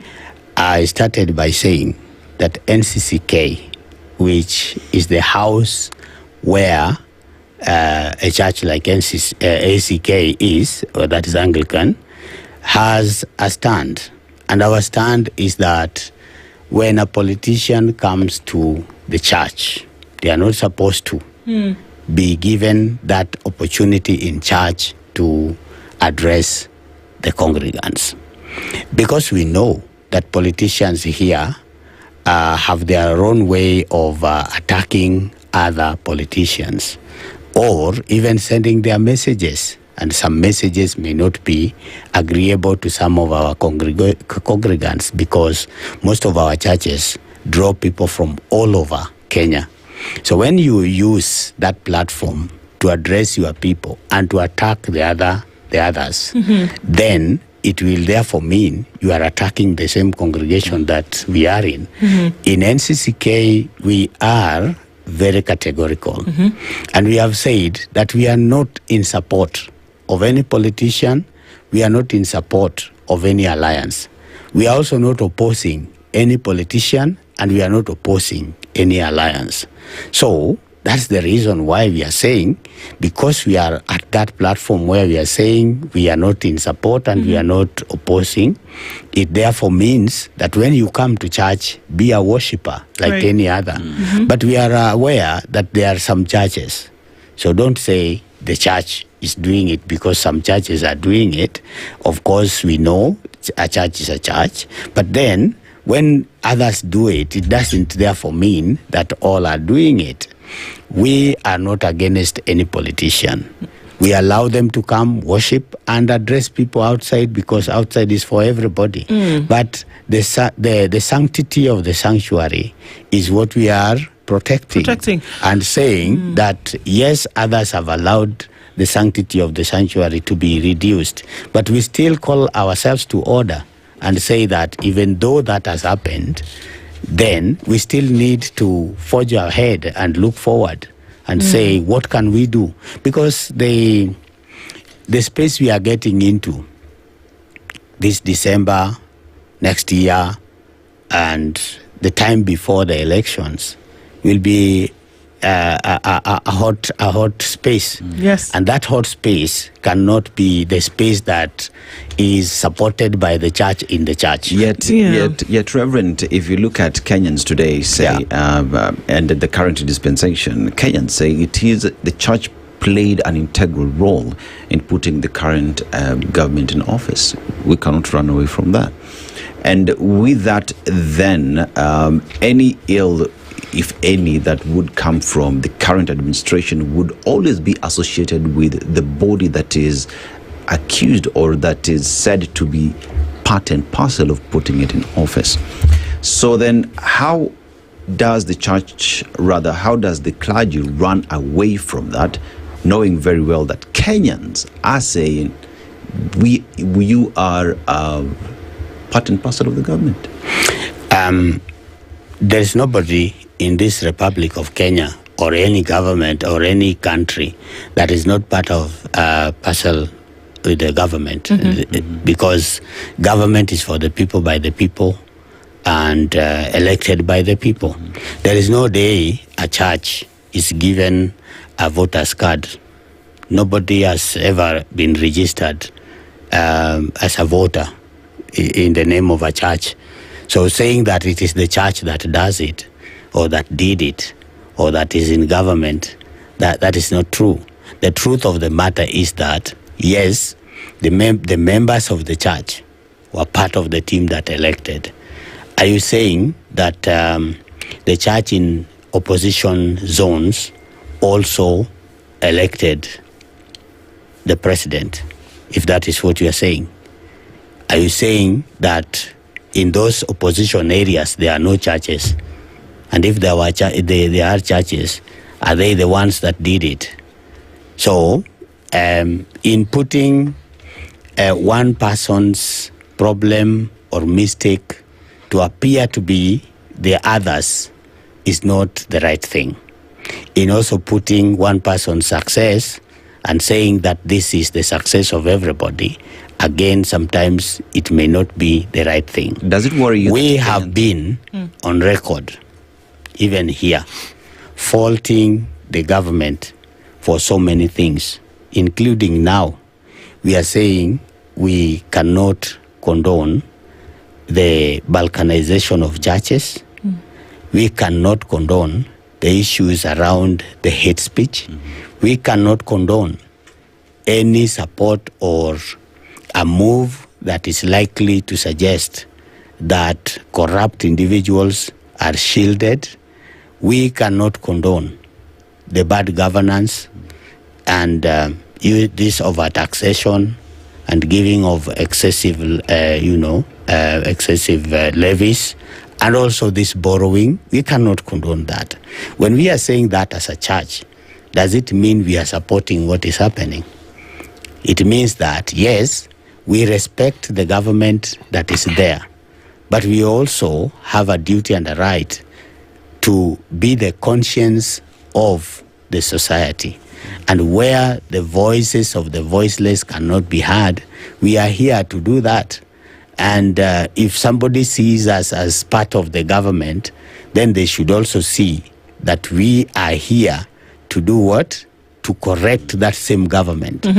We are not against any politician. We are against the policies that are pulling the common mwananchi down. Is there anything wrong with the church being part of government or working with government, in your opinion? Nothing wrong, because as I said, every person in a particular jurisdiction of a country is part of the government, because the government is for the people. The government is to serve the people. And the church leaders, for that matter, are also leaders in this country, and I've said it over and over again. And if we are leaders, then if something is going wrong, we have to point it. If something is going right, we also have to point it, and that has been the stand of NCCK. There is nothing wrong for us to support something that is right. There is everything wrong when we support the wrong thing. Yes. For the longest time, I mean, when you look at history, Reverend, the church at some point played a key role in the fight, for example, for multi-party democracy, social justice. We remember people like Reverend Timothy Nyamweya and so many others who were at the center fighting for justice and human rights. And by extension, then the church was heavily involved. And there was no problem back then. As a matter of fact, the political class at that point were against the church meddling into what you call affairs of the government or politics.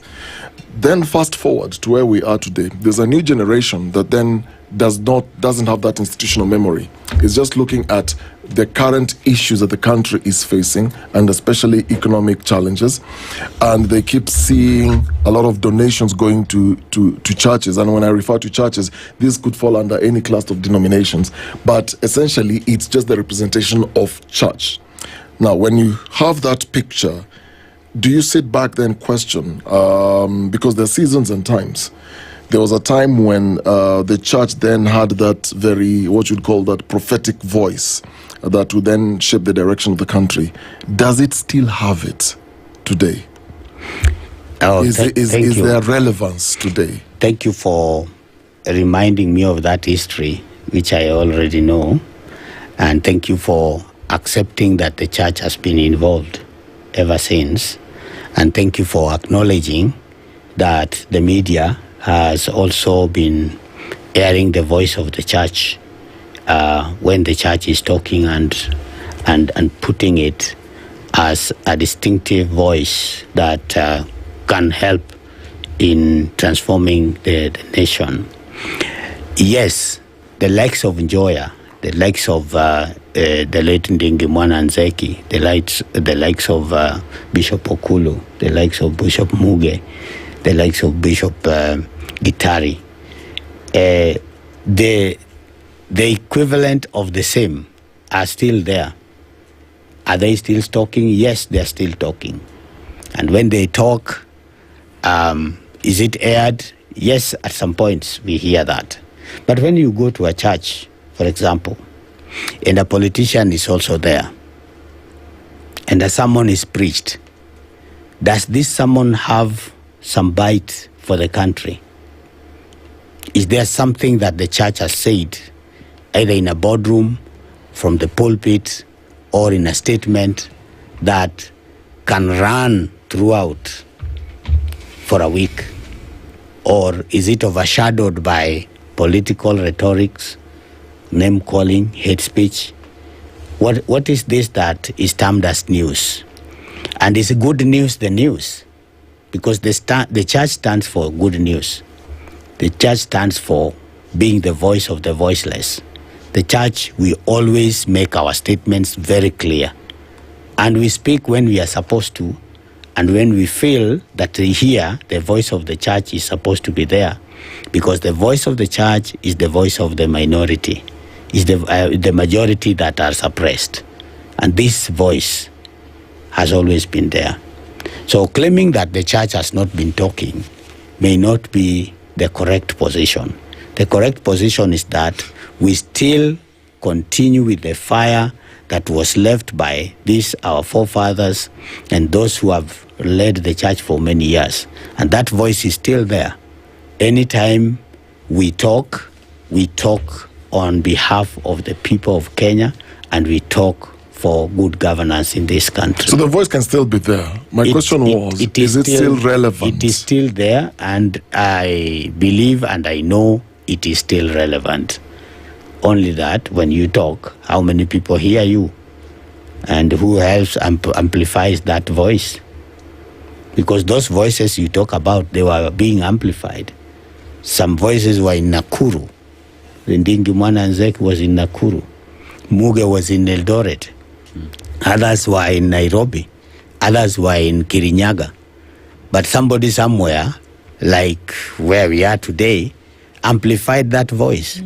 So we are looking for that opportunity, that time in history when the focus will be on what the church is saying and what is not being politicized. Let me paint this picture before Aseto jumps in quickly, just as a follow-up to what you just said. Yeah. So with the example that I gave, with what the church has done in the past and what the figures that you mentioned, we never, and I don't recall, growing up watching television, seeing politicians abusing insults at each other from the pulpit. I never saw a situation where there'll be a direct conflict. The first speaker comes in and says something, the second speaker comes in, and this is all happening in church. It's almost like it's verbal, the verbally insulting each other and fighting each other. And the clergy is sitting behind, and the congregation is clapping. We never used to see that. But today, we see a lot of that happening. And all this is captured by the media, like you said. And so the voices, the good message is drowned by the drama that is being entertained. And we keep saying these things never used to happen in the past. The political, the politics of this country have changed. We never used to see that kind of thing in the 80s and in the 90s, for example. But today, we're seeing a lot and more of it. And it almost feels like the clergy entertains it. They sit, people hurl insults at each other, and then people move on with their lives. And that's what I'm saying. Is it still relevant? Is the church then giving a voice or a platform to these people to keep spewing these things? And therefore, the generation that is looking at the church and thinking, okay, there's no moral authority here. The church can't give us direction. The church is aligning too closely to politicians, especially toxic politicians, giving them platforms. How do you then respond to that perception? Well, perceptions are created, and perceptions are also part of the truth somewhere. I cannot deny that these politicians have not come to churches. That I cannot deny. I cannot say that we have approved them to abuse one another, to hurl hate speech. I cannot deny that these people have spoken in church. The truth of the matter is that that has happened. But comparing it to the ages that we are talking about may not be a reality. Why? Because you know what used to happen. If you are not there, maybe you read it and you know how technology has moved as well. The truth of the matter is that what was being aired at that time was not the real thing that is happening at the real time. And therefore, them being there, as I have said, we have seen them do that. We have seen some churches entertain them. But that does not mean we have not talked to them and told them that this is not right. Them here means our colleague religious leaders. And I still say that, we have said it longer and over again, that we do not allow politicians to come and play their politics in the church. That is still the stand of NCCK, that anybody allowing these people to do that is doing a wrong thing, because we have already agreed in our own meetings and said that politicians are not supposed to come and play politics in the church. And whenever that has happened, we can say that is bad news and we don't like it, but it has happened, and we are saying that we are here to regulate that so that it doesn't continue. And we warn our churches that, what would happen if, for example, there is fracas in the church after some politician has confronted another. And maybe that old lady in the church is harmed. And maybe that older person is harmed. What if there is even killing in the church? What will happen? So we still do not allow politicians to come and play their politics in the church. Now, for example, when there is a ceremony like there was in Ziwani the other day, I think that was a celebration of some kind, and some politicians were invited. It is wrong for politicians to use that space to abuse the sanctity of the sanctuary. And we always tell politicians that, including those who are top in the country, whenever you go, please know that that is a place of worship. It is not a platform that you have mobilized for your political rhetorics. Yet, Reverend, what you talk about and things you speak against continue to happen. And like our listeners are saying, there needs to be clear separation of church and state, where one would say that is no longer the case. But that notwithstanding, is the church worried that Kenyans do not trust them to offer leadership and to speak truth to power like it used to happen back in the days? You talk of Alexander Muge, you talk of Bishop Okulu, Timothy Njoya, who spoke truth to power. Today, one would say that's not the case. Is the church concerned that Kenyans don't trust them? Well, church and politics, or church and governance is one and the same, because the church is also involved in governance. And the church is involved in governance, not as the ones that are the duty bearers, but the right holders, and holding also the hands of the right holders, and helping the right holders to be heard, to have a voice. At the same time, we still remember the likes of Dr. Njoya is still alive. We still remember some of them who have rested with the Lord and what they did. And we still can say that the church still holds a position. And the church is still respected. The truth of the matter is that, yes, there are some that have gone astray, but it is wrong to say that the entire church has gone astray. And that's the thing about we still remain a voice that is trusted. If we are not trusted, then we would not be having the numbers that come to church every Sunday. If we are not trusted, then we will not be having the numbers that listen or follow us on social media and the digital platform every Sunday, every day. We are still trusted. But if there is something that we need to correct, that's why I'm saying we are here to correct it. Okay, we are here to regulate them. And that's why we want to bring some of these issues out, because, and that's the thing about hope, Reverend, yes, that it is kept alive and people keep coming with the hope. And that's the thing that fuels people to come. So even while we can look at politics, we must also look at other areas where, unfortunately, it does seem as though things are going really crazily wrong, and it's still met by some silence. The person who came up with the proverb that says it's one bad apple that spoils the bunch, one apple. And it's that one apple that affects everything else. Not just affecting apples, but it also affects the perception that if I have a bunch of apples and I see that one is bad, I am going to imagine that everything else in that basket has been touched. That's just the way our human perspective works. And so that's why there needs to be a robust speaking out constantly about the position. And that's why I asked the question about, is it wrong? It's not wrong. But the position has to be made very clear. And so if we segue just a little bit, I want to ask about the positions of certain things that we are seeing void of politics in the church. Shakahola is one of them.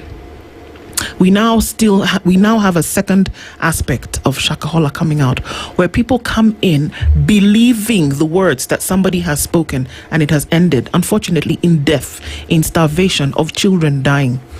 That's just one. There are incidences of churches in Kenya today where people who are the shepherds of church are defiling their congregants, grown men and women, not just children, defiling grown men and women in church. You know, it's out in the open. It has happened. On Sunday, there was a Nyamachoma festival in a platform in church where people are supposed to come to, I guess, feed their souls.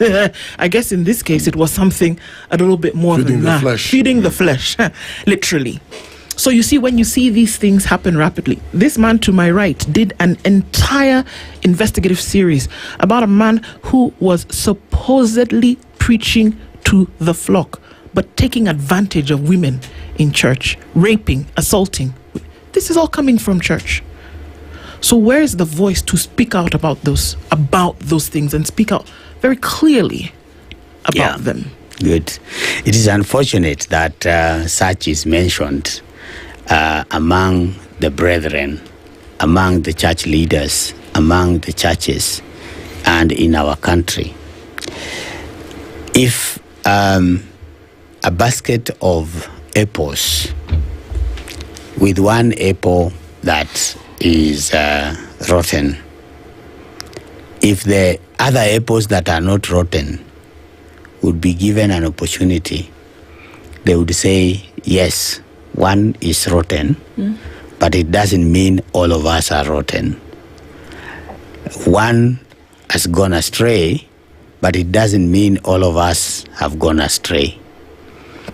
It is true and very unfortunate that we have instances like Shakahola, and some of us in NCCK were also involved in the investigations, and we have come up with a bill to regulate such issues.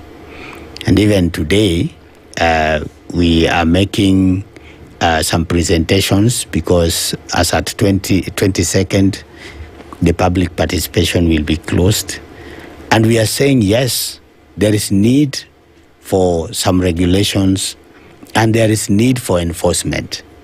Because the truth of the matter is, how do all those people die and there is a village elder there? How would they die and there is a chief? There is also an assistant chief. As we blame this wrong thing done by some churches, we should also speak to who was supposed to protect these people. Because there is a clear law. There are also governance structures on the Ngaos, the national government administrative officers. What is their role? And if somebody is going to dig a grave, and not one and not two, does it mean that it went without anybody seeing these people going into the forest? But then, we are not blaming one another here. We are only stating facts that, yes, something unfortunate has happened, but there is a way out. And the way out is that we call on ourselves to get back to order and know that the gospel is not just for hawking, and the gospel is not just, it is not a platform where people can come and molest others. We regret that because it has happened to people who purportedly say they are religious leaders. But among the NCCK, for example, and the evangelicals, we and the Catholics, we say no to such things. Not loudly, though. Pardon? Not loudly. We have said it so loudly. We have spoken and condemned such acts. And we are on record having done that. Even if you go to our websites, you are able to see that we have always made statements against such rogue appearances in the churches. Yes. I want to ask a question that may sound a bit controversial, but go ahead. It's conversations that people normally have. Sure. Because we're defining church, and like you keep saying, you can't take one rotten apple that purports to represent church and then not listen to the other. Yes. Other apples that are not rotten. Yes. Yeah. So I have a quick one. Yeah. So NCCK, who forms part of NCCK? Okay. Continue with your question. The question I'm driving at here is, when our current president was going around the country doing campaigns and was visiting churches and with other political leaders, there was a sense from a section, I don't know whether we call them evangelicals or Pentecostals at that point. The feeling was, it's now our time, because what we've had in the past, previous presidents, you had a Catholic president, for example. Let's just speak about these things openly. So we had Uhuru Kenyatta was Catholic. We had Mike Kibaki was Catholic. Former late President Daniel Moi was AIC, right? And so now we have President Ruto who's coming in. He's none of those. So he is more of an evangelical charismatic. So, and with that, there was a very big push from churches under that umbrella then, who are feeling, okay, we have our president now who will represent us. At least we have a president and the first lady who is part of us. And so the dividing line is, so you have Pentecostals or evangelicals, you have Catholics on this side, you have all these different clusters. And so when the church then is speaking, it should be very clear who exactly then is speaking. Because when we see one part of, let's say if it's the Anglicans speaking, there is a way they're speaking. If it is the Catholics that are speaking, there's a direction they're going with this. But when you now move to this other side, there is also their own language. Is this, I don't know what to call them, denominations or these clusters, also a hindrance to have one message that is coming from church? Because here in Kenya, we can't honestly say the church has spoken, because this church is split into so many different denominations, so to speak. Correct me if I'm wrong. Yeah, thank you.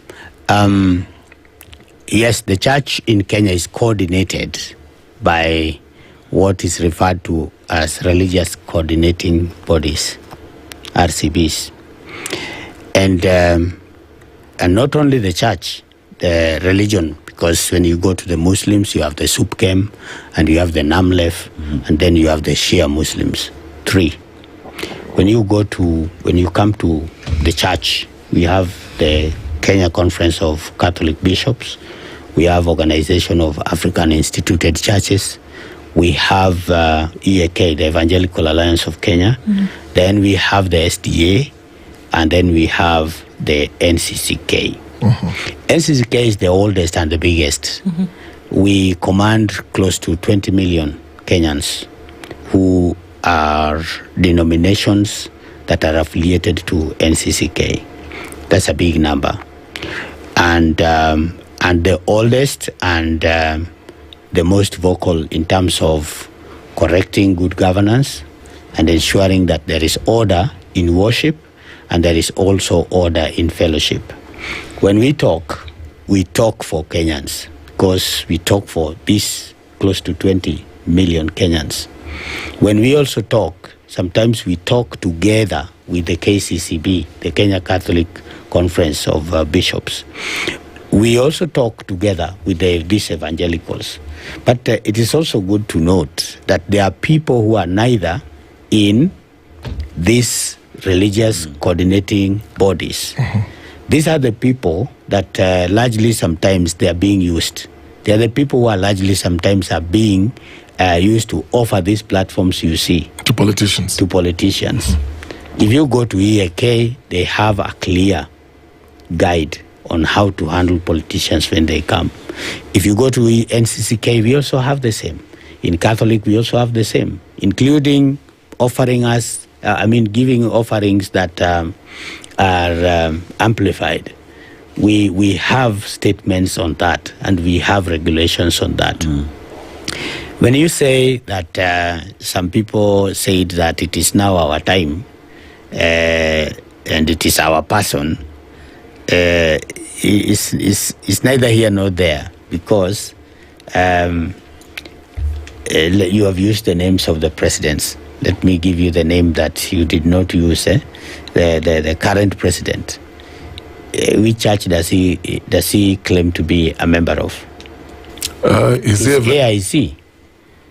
That is his church. So when you say AIC has not had their time, because you're saying the time of President Moi, it was AIC saying it was clear who he was identifying himself with. Yes. Yes, and you can then say, you know how you say you have your home church. My home church is in the PCA. village, for example. My home church is PCA. So our current president, you might argue that's like his home church. But he identifies them more. So to answer your question, yes, these religious coordinating bodies, like NCCK that I speak for, and KCCB that I know, and even EAK that I also know, and these are the major religious coordinating bodies from the Christian side. We do not support.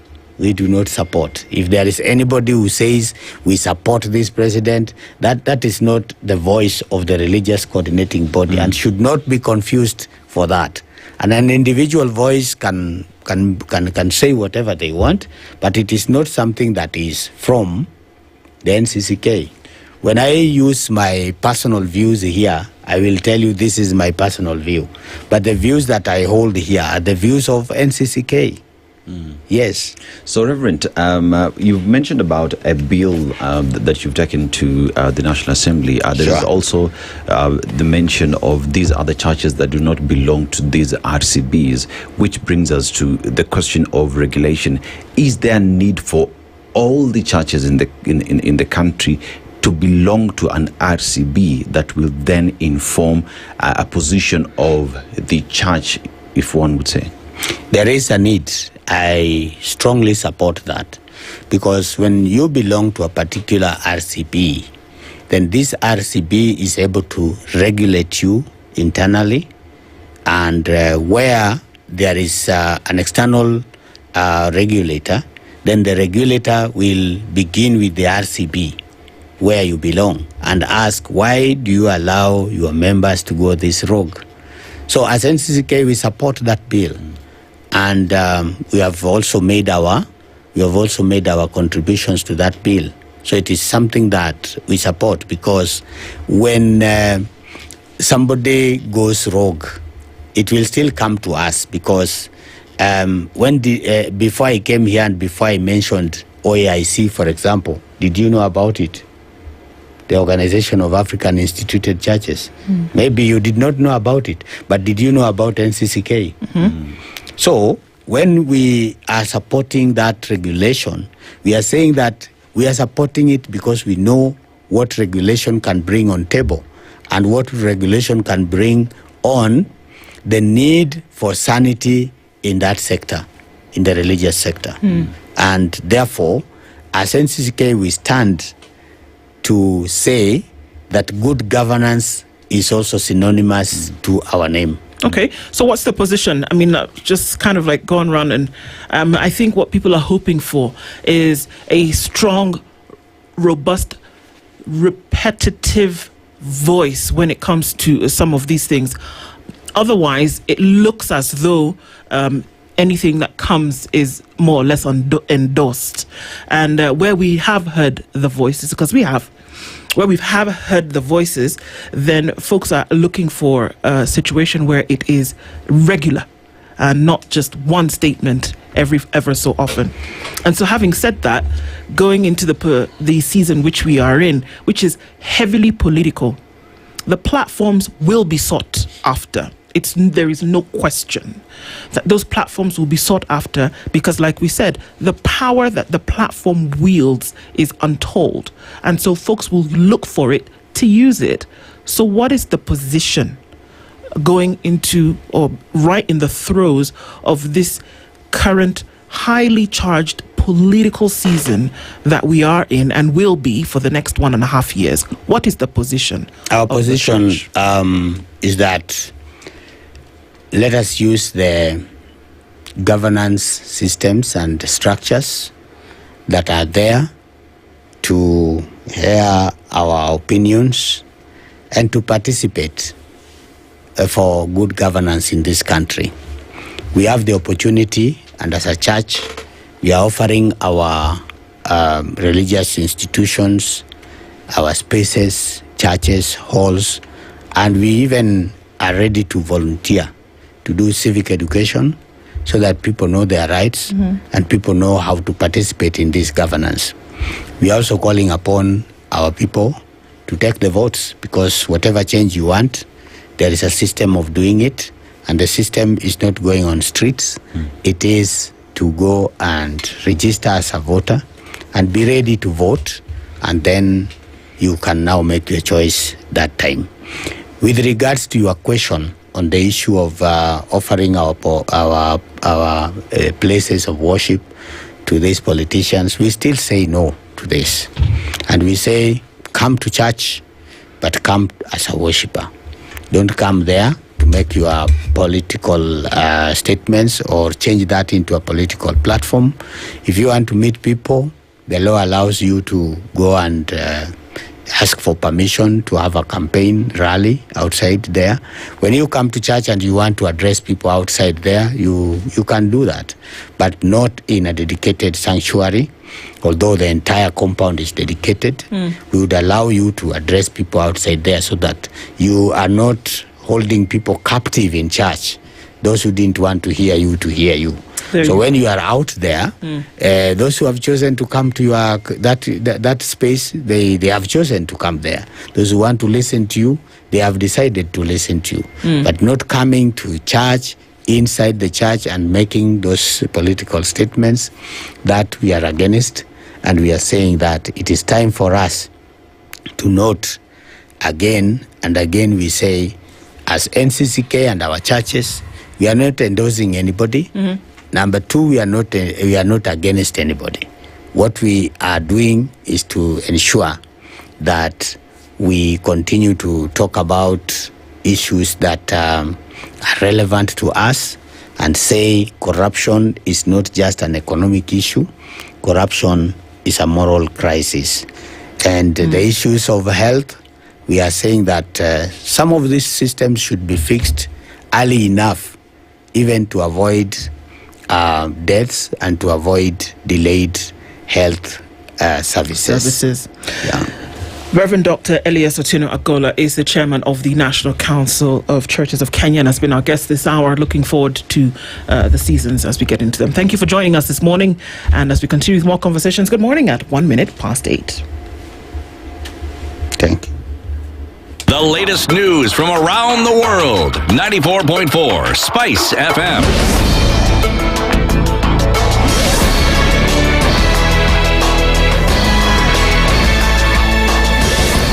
Good morning. This is the News Wire. I'm Lydiah Ubaga. The UK has vowed to support Kenya's pursuit of justice for the late Agnes Wanjiru following a meeting between Defence Secretary John Hurley and Wanjiru's niece Esther Njoki in London.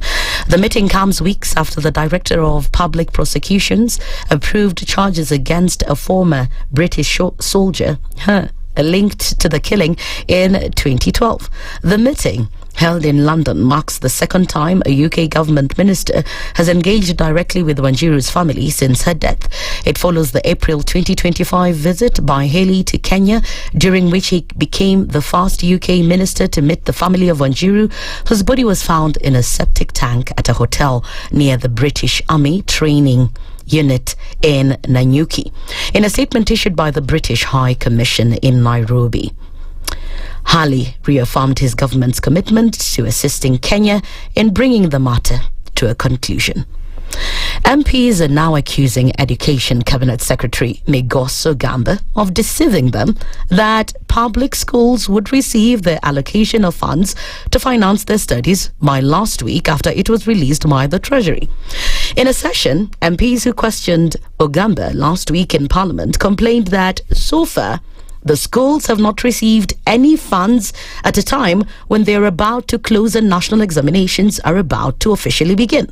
Supporting a motion presented by the chairman of the Parliamentary Education Committee, Julius Melly, they have asked Ogamba to appear in Parliament again to explain why the funds have not reached the schools and why he gave false information.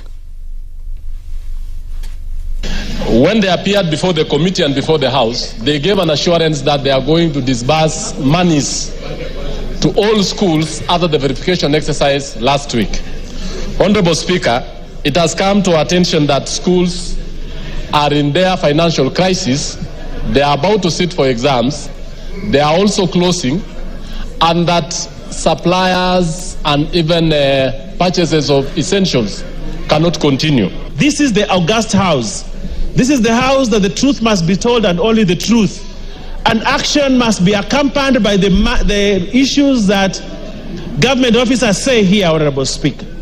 Today, schools in Kilifi and schools all over the country have no money, have no resources. And we would like the Cabinet Secretary to be called back here. Now, MPs have stressed that many schools are facing challenges in purchasing essential goods due to lack of funds. They also want the Ministry of Education to clarify whether the funds were actually disbursed or not.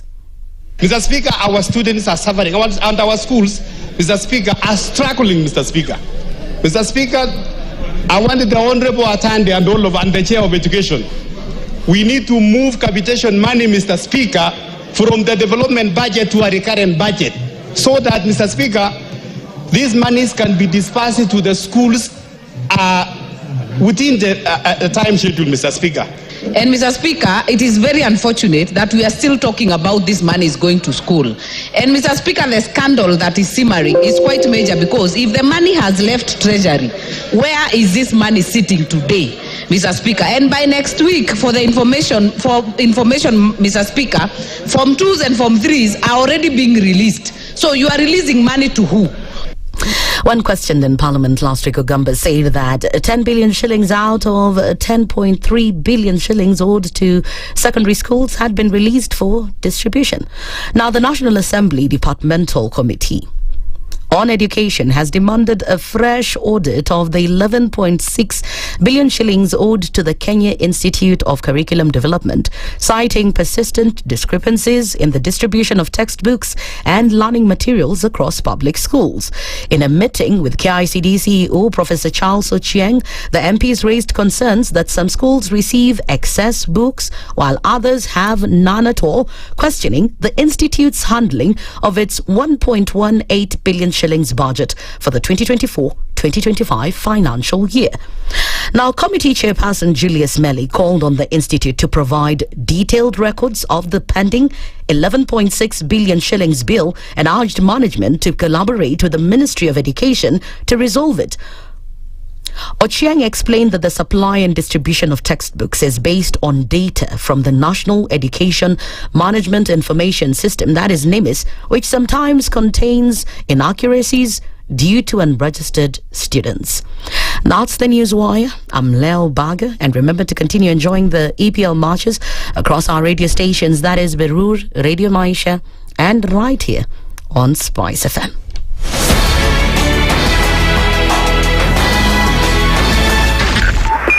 .5 Spice FM, Kisumu. One of the things that are ailing our country is negative ethnicity. You find you as a state officer, instead of thinking as a Kenyan, you think like a tribal person. Let me tell you something. The biggest problem we have had in this country is a leadership deficit. There is nothing that you are going to do in the process of change if you are not a risk taker. So you really have to pursue your vision to a logical conclusion and even be ready to step on people's toes. When it comes to the economy, you can run away with it. They say statistics are like bikinis. They reveal a lot, but they conceal the vitals.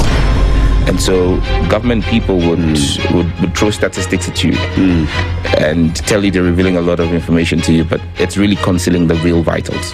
We need to get out of that, because when we want to grow our democracy, one basic thing that really requires to be understood by the political class, by all of us, is institutions are critical. This is the Situation Room, the only way to start your day. The following takes place from 6 a.m. to 10 a.m. every weekday on Spice FM. You have land, Dennis. Okay, your own land. You use your own money to build it, and then you sell it to yourself. But we don't want foreign troops on Kenyan soil. But surely it goes a little bit deeper. This is it. If you find the tree is withering, then you call the person who is managing that tree. Come around. Why? Tell me what is first of all, what's the problem? Yes, what is the problem there? How do we expect ourselves to move forward as a country? The Situation Room, Kenya's biggest conversation. In this country, 6 families and 8,000 Kenyans control 90% of the GDP. We are not a country. We are a plantation. We work for Ruto. When you're telling the judges court orders are papers or they will not obey court orders, they're sitting and you're seeking orders from them. So how are they supposed to interpret it? Isn't it an oxymoron? When you see a judiciary that seems to be under some control somewhere, you start questioning. We have very powerful governors, but they don't use their offices to serve the people. If you are not shameful to do what you are doing, why should we protect you? I'm human. Everybody's human. So when you're told, kuja tuongee, I mean, you'd be a fool to say, stagi kuongea. Conversations have to be had, you know? People in leadership should only go into leadership if they are ready and willing to change the lot of the people. The Situation Room, Kenya's biggest conversation. The following takes place from 6 a.m. to 10 a.m. every weekday on SpiceFM. SRC's mandate is constitutional. It's not an advice. It's actually something you must do. Must do. Like now you abandon, of course, the narrative of Wheelbarrow, Mutomjengo, Mamamboga, and all those, that rosy narrative. Your expenditure is 3.3 trillion, and you're collecting only 2.5. Out of that 2.5, you're spending 1.8 trillion to service loans and so forth. That the CDF kit, it's itself a symptom of corruption. This is the Situation Room. The only way to start your day. Mature, intelligent talk every morning. Spice up yourself.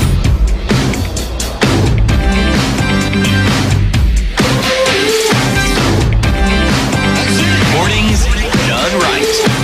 94.4 Spice FM, Nairobi. Okay, it's 10 minutes past 8 o'clock, and we're getting into the third hour of Kenya's biggest conversation this Wednesday morning. It's the 15th of October, and you know on the 14th, IPRA normally does the thing, but what they did this time is that they said, you know what, all right, we're going to remain stable. We'll look at the reasons as to why that happens, and folks were praying for a reduction, hoping against an increase, but then maybe are just okay with the way things are right now. But we'll get into that conversation just a little bit this hour, and as we do that, our guest is in the hot seat, and Martin Chomba is the chairman of the Petroleum Outlets Association of Kenya. He's here this morning. Martin, good morning. Good morning. Good. How are you? I'm very well. Good.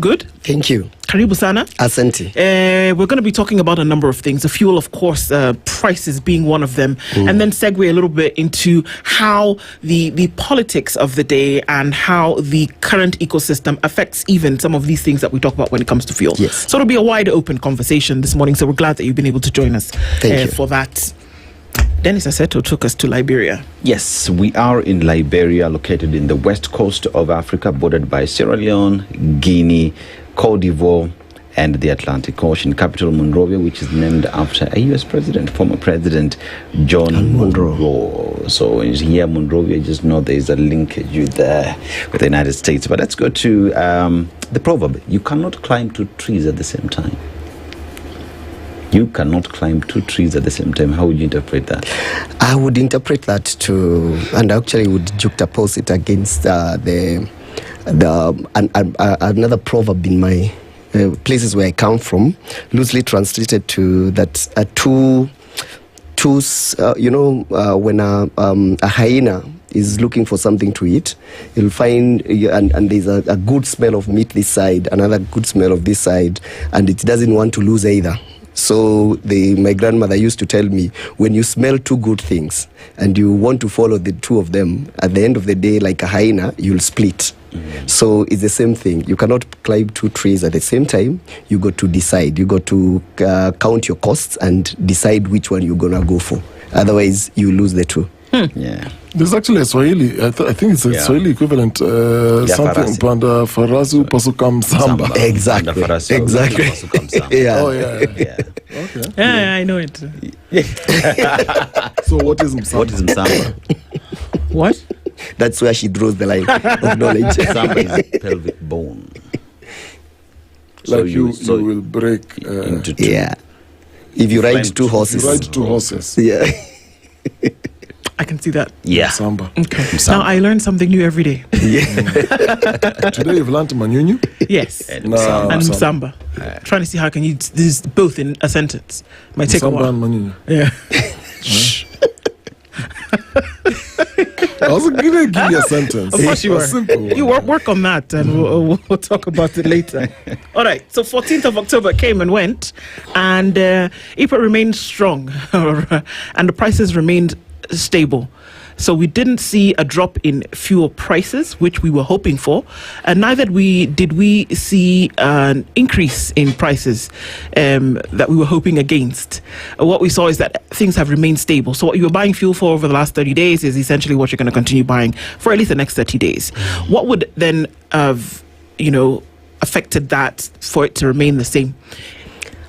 Basically, what affects these prices in most cases is the trade activities in the international market, and we've not had a lot of issues in the international market lately. The prices have been fairly stable, and that's the reason. Actually, there was supposed to be a slight increase in in diesel and kerosene.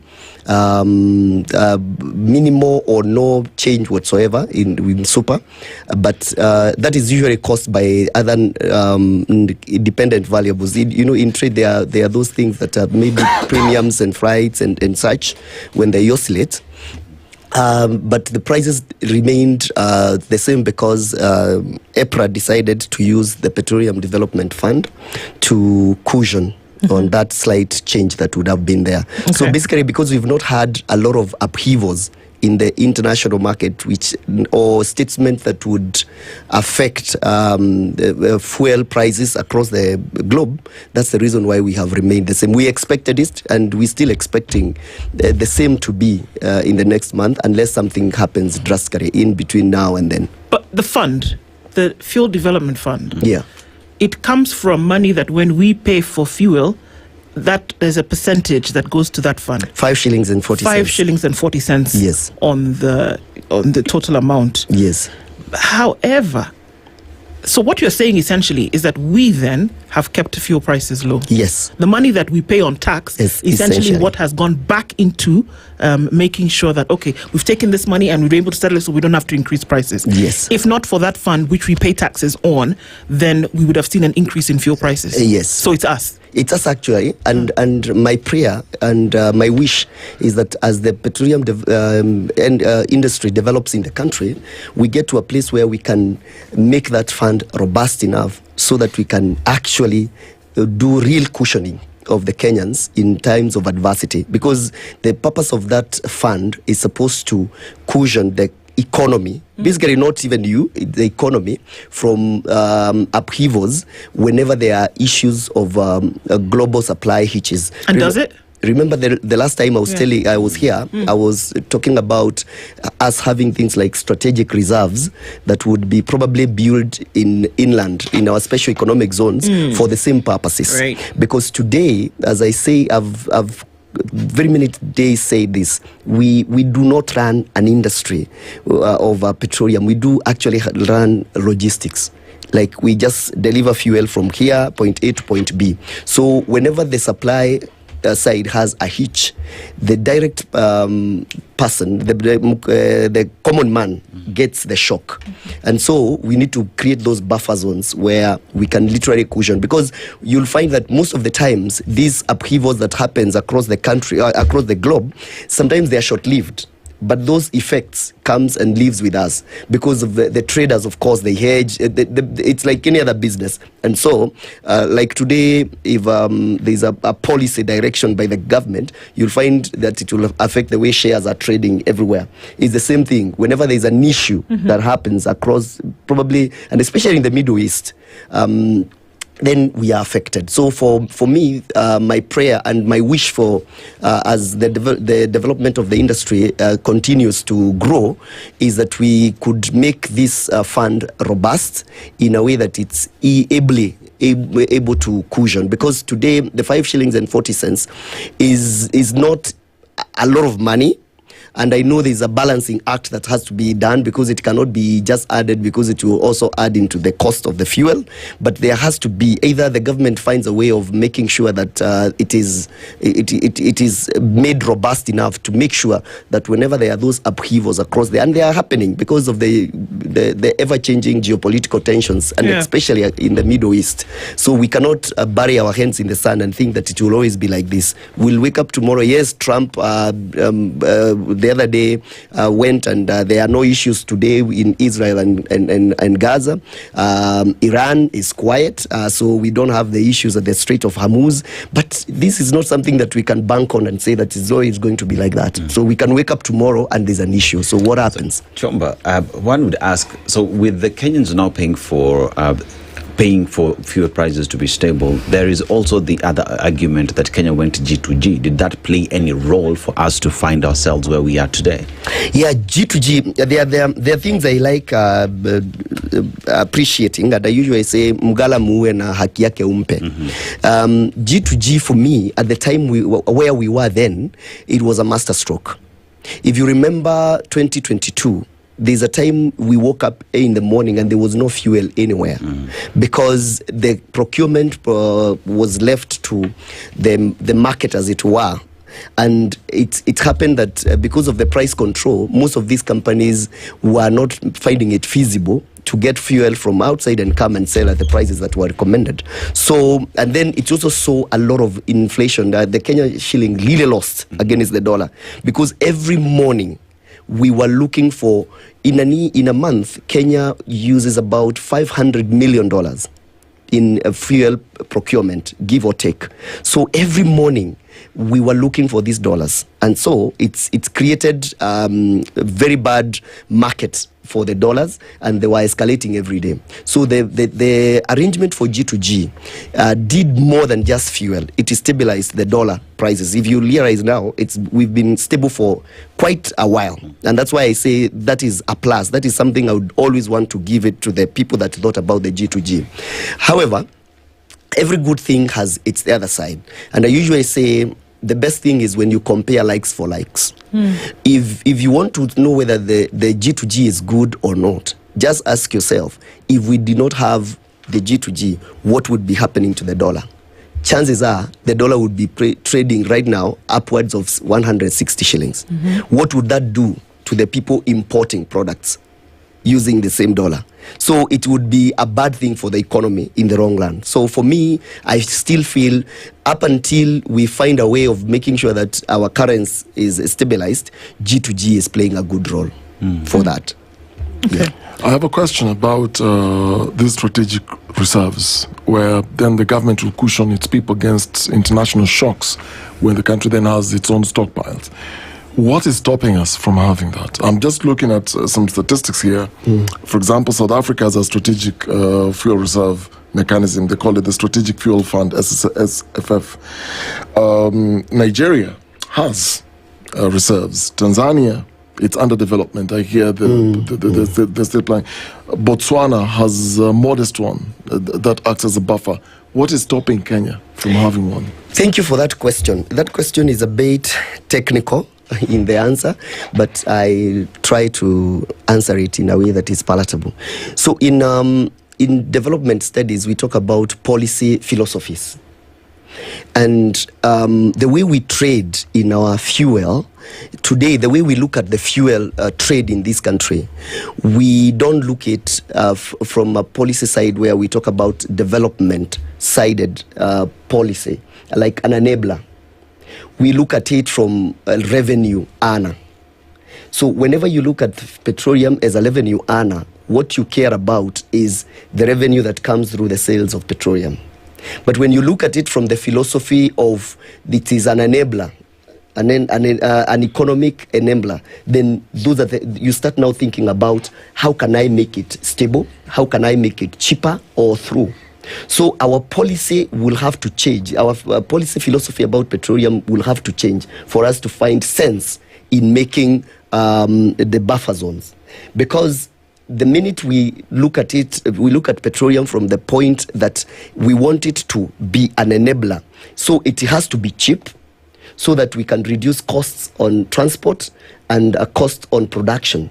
Then that will expand the economy, because a lot of people will get involved in the economic activities because the prices of energy and transportation are cheaper. Then we draw more taxes. In my view, we draw more taxes from those emerging businesses that have been enabled by cheaper cost of petroleum and transport. Then that, when we think like that, the only thing that will make sense is for us to have buffer zones and have those strategic reserves so that we can always maintain low prices of petroleum throughout the year. So in all this, because if then we're looking at petrol and petroleum products as a tax or a revenue,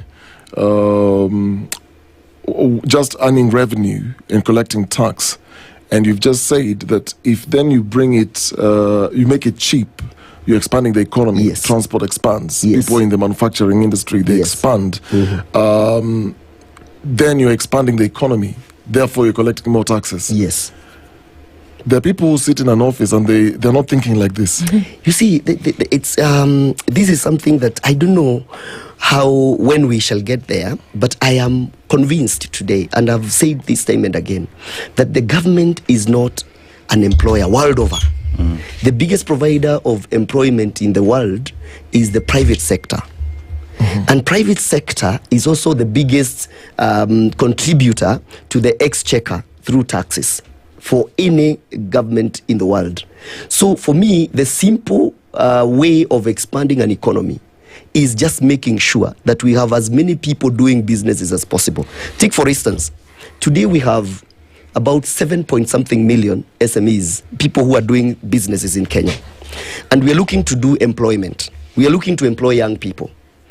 If you can enable those small businesses today in a way that they will employ, each of those businesses employ 2 people. Mm-hmm. How many people do we employ at a go? There's about 14 million people. By just making sure that the SMEs we have today are enabled through lower cost of production, cheap and affordable cost of credit, basic things that will make these SMEs grow. Let me give you an example. When 2002, after the inauguration of the NAC government, I didn't know very many things about the economy and so. I was doing some petroleum selling Okoh Kangemi. But there's something I got to know.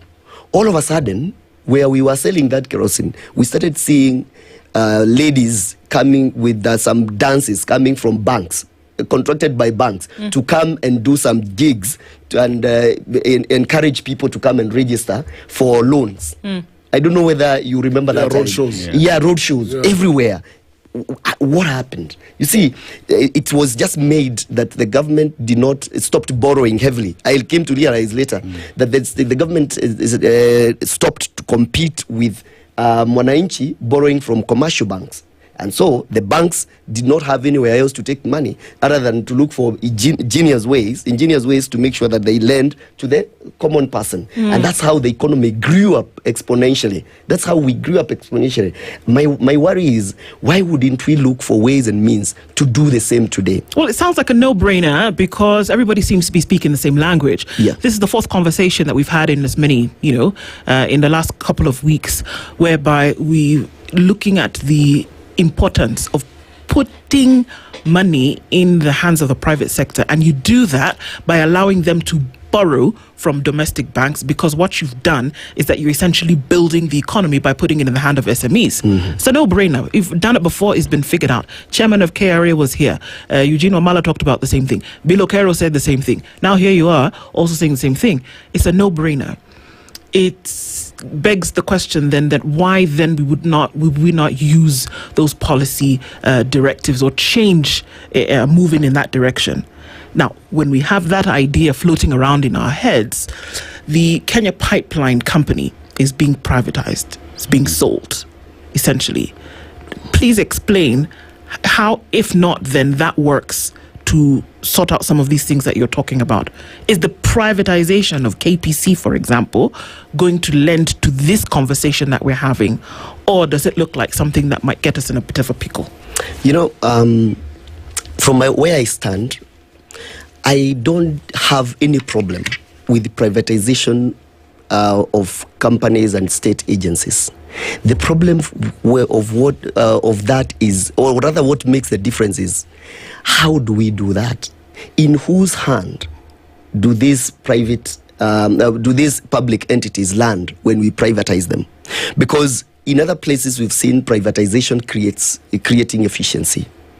But now the problem with me and the way I look at the other state agencies that we have privatized before, how efficient are they? You see, because it has to be a benchmark. We don't just do this thing for the sake of it. So for me, the biggest problem is actually privatization would create more efficiency, because the people that get there, they will demand better shareholding returns and all those kind of things. But now the problem becomes, in whose hand do these things land? That, to me, is the biggest question, and that begs a lot of questions going forward, because today, if I am selling something and you don't have money to buy, because as the economy is right now, a lot of people are struggling, isn't it? And we are the people who are supposed to buy these shares and all these things. So who buys? Chumba, let's look at privatization of KPC. KPC has been managed by government all through, right? Yes. And there's a time when KPC was a profit-making body. Yes. Isn't it still? Sorry. So we look at a point when KPC was at its best and doing very well in the economy of the country.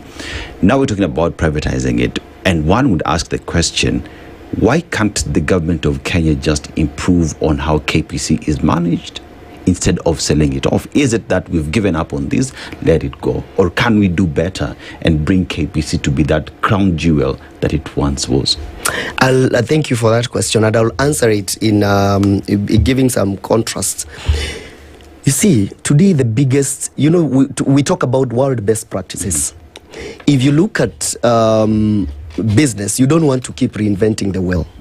So today, if you look at the best world practice in terms of petroleum development and industries in the world, you look at the places like Abu Dhabi, you look at places like Malaysia, you look at companies like Qatar Energy and Petronas of this world, you realize that most of these industries are government-led.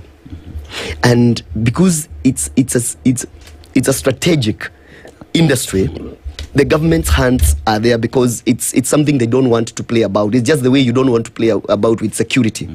So what they do in those is that they create efficiencies from the government side, because this is a strategic reserve. It's a strategic installation. They create efficiencies from the government side. So my worry is, today in Kenya we have National Oil Corporation. National Oil Corporation is supposed to be the strongest company in this country dealing with management of petroleum issues in the country. It's a government-owned entity. But the problem we have is institutional capacity. That even if today you bailed them out from where they are, you see the issues that we keep having with KQ. Every so often, we know this is a strategic installation and it must deliver. And in other countries, you look at the Ethiopian airline, it has delivered. You go to any major airport in the world, there's an Ethiopian airline flight going there. It's the same thing with petroleum. National Oil Corporation today are supposed to be the people managing these state agencies and coordination of Kenya Pipeline and all those state agencies to make sure that there is efficiency flow and value for the fuel. But now the problem is when we give it out to the private sector, we are profit driven, okay? And we will work towards profit at the expense of what? at the expense of national interests. So but I need you, I'm sorry, I need you to explain something to me. Kenya Pipeline Corporation has the responsibility to move oil from the port to other places where it is then dispensed, distributed, and then taken to different parts of the country. Yes. Petrol, kerosene, diesel, because then it has its different outlets. They came here, they told us how they operate, right? And so there is no other one. They are the sole pipeline company. Yes. Nobody uses another one to get this done. So, two things. Number one, they are managed by government. Number two, they are profitable. Usually, when we talk about privatization, we do that when there's a problem somewhere. Management issues, like in Nigeria, where we bungled the whole refinery thing, we couldn't do it, then we can't provide enough power across board. So private hands come in to manage the supply of power to certain parts of the country. Was there a problem with KPC? Was there a lack of management? Was there a lack of accountability? Was something wrong? Because I think that's where the question must be asked. Why are you privatizing something that didn't seem to have a problem and holds the monopoly for the introduction and distribution of oil products in Kenya? Why? Yes, and I thank you for the question, because honestly, from where we sit as independent petroleum dealers outside here, we are not privy to any problems that are in Kenya Pipeline that necessitates it from to change hands. Because as you rightly put it, you do some of these things to change. Like we say, you don't change a working formula. If it's working, you don't change it. And from where I sit and what I know is that Kenya Pipeline has been a profit-making company for the longest. Actually, I think it's among the few state agencies that have been making profit. So as to why it has to be privatized and for what reason? So for me, the question is, what you get from the privatization, what is it going to do? Because when you get to know what it's going to do, then you get to know the motivation behind the privatization. Yeah. So for me, in terms of efficiency of Kenya Pipeline, I don't have a problem. It has run the industry in a very efficient manner. We have not had issues. Actually, even the times we have ever had issues of petroleum in the country, it has never been the fault of Kenya Pipeline. It has always been the fault of either supply, the fuel coming, or other price issues, but never the issue of Kenya Pipeline. So as to why it is being privatized, I think if we got to know where the money that is privatizing it is going, then we get to know the motive of privatization. Well, those who have been in support of this, and especially coming from the government side, have, among other things, before I ask my question, said, okay, look, if we privatize KPC, one, we're going to raise revenue. So this, in turn, then will reduce borrowing, the borrowing burden that we have as a country. And so the privatization then will help fund the 2025, the current budget and next year's budget. But also Kenya is under pressure from high debt servicing costs. So selling it then would essentially mean that they are selling a state asset that is going to generate lots of money. Then there is the point of unlocking value. The improvement of efficiency, like you had said earlier, and modernizing the corporate governance. So one of the arguments is that, okay, so if we privatize this, it's going to happen is we're going to have accountability, efficiency, management, innovation, and performance, and especially if we list it in the NSE. So that's the argument that we... Dennis, in simple economics, yes. I'm not an economist, but I'm a student of development studies at the PhD level. If we are selling Kenya Pipeline, you see, you cannot... If you sell your assets and consume, you are not developing. If you sell your assets and improve on what you have, then you are developing. So for me, if we were selling Kenya Pipeline, if we are privatizing Kenya Pipeline today to develop the Lokicha Lamu Kenya Pipeline, the other pipeline, then that to me would be development, because you are improving and you are creating more value, and that other pipeline now will bring in more. Those are the things. If you are selling Kenya Pipeline right now to make sure that you use that money to do strategic reserves I was talking about, then I would find it palatable. But if we are selling to raise revenue, to fund a budget, that is consumption, isn't it? And then what happens now? This year we sell Kenya Pipeline to fund the budget of 2026 or whatever. Then what do we sell next year? How do we fund that other budget? So to me, those are the contradictions. So if we were selling the Kenya Pipeline, privatization of the Kenya Pipeline to fund another pipeline, maybe to take care of the Turkana and all that fuel to Mombasa and Lamu, then I would have no problem. Well, the banks that have been mentioned as underwriters, JP Morgan, for example, it's not clear. It's just names that have been thrown out there. I want to understand and explain this to us, because you earlier talked about privatization is not really bad, but it depends on whose hands are you privatizing this. Yes. So let's look at the good, the bad, and the ugly. So if this falls into, let's start with the bad and ugly. If this falls into bad hands, yes, how does the common mwananchi get affected? What does this mean, and what does it translate to?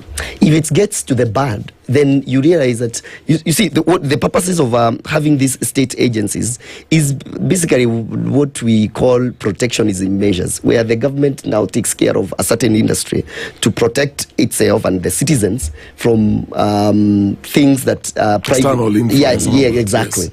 So if that is not happening, and it is in bad hands, and we all know that private sector is profit oriented.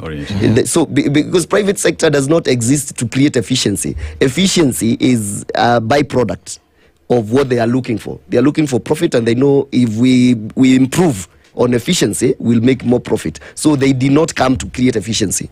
They came to make profit, whichever way that comes. So does that mean the cost of fuel for me who's going to the pump, I want my kerosene, I want my diesel or petrol, the price will go up? You see, there is here, you see, today the government can decide to subsidize the costs of Kenya Pipeline to take care of its wananchi. When Kenya Pipeline is in the hands of private sector, will they subsidize in case there is something that requires an additional funding to Kenya Pipeline? No. They will just increase the cost to make sure that it is taken care of, because private sector is looking for profit. So that is one. So that is one. So they may because they're led by profits. Yes. So they will decide, okay, next month by 15th, let's increase the price of petrol by 5 shareholders shillings. want this X amount. Yeah, the shareholders control. They want this X amount, but then they'll be like, okay, how do we get this X amount? So then let's increase diesel by 5 shillings. Let's increase petrol by 6 shillings. They can decide to do that. Yeah, because they are a monopoly. Yeah, they are a monopoly. And nobody will control anything. So who will control that now? Because unless the government now has the majority of shareholding in that Kenya Pipeline to veto that kind of a decision, and they will still have to find a way of making sure that they compensate the shareholders, then it becomes a zero-sum game. At that point, right now we're talking about government has entered into a G2G deal that has helped us stabilize fuel price and even the dollar. Yeah. At the time when KPC has gone into privatization, can G2G deal at any point make sense or help the situation in the country? Because remember, the body that runs this oil business is a private company. Would G2G at that point even matter? G2G, the only good thing about G2G, it applies up to where we bring in the product. So the arrangement of Kenya Pipeline is entirely different arrangement. Yeah. So G2G would, the benefits of G2G will still be up to Mombasa. Yeah. So we'll still have those benefits, as it were. In terms of the management of KPC, if the privatization was to happen and still benefits accrues to Mwananchi, in my view, I don't see how else it will happen unless still the government has a way of holding down the KPC. Because if that does not happen and it is entirely in the hands of private sector, then that would have a problem. And I wouldn't want to speak to that because I don't know, I'm not privy to the details of how the government will control the KPC going forward after privatization.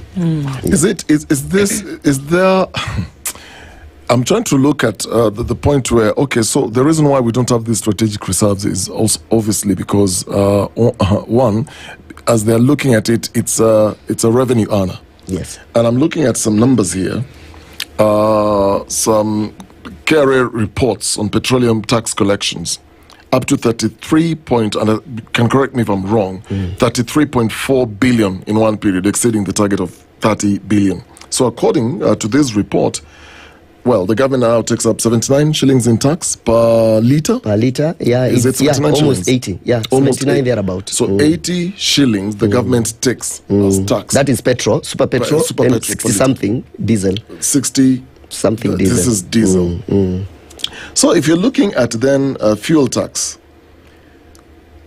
26 billion in 6 months from petrol, diesel and kerosene. I don't know whether that figure is combined or that's just petrol Combined, or kerosene yeah. alone.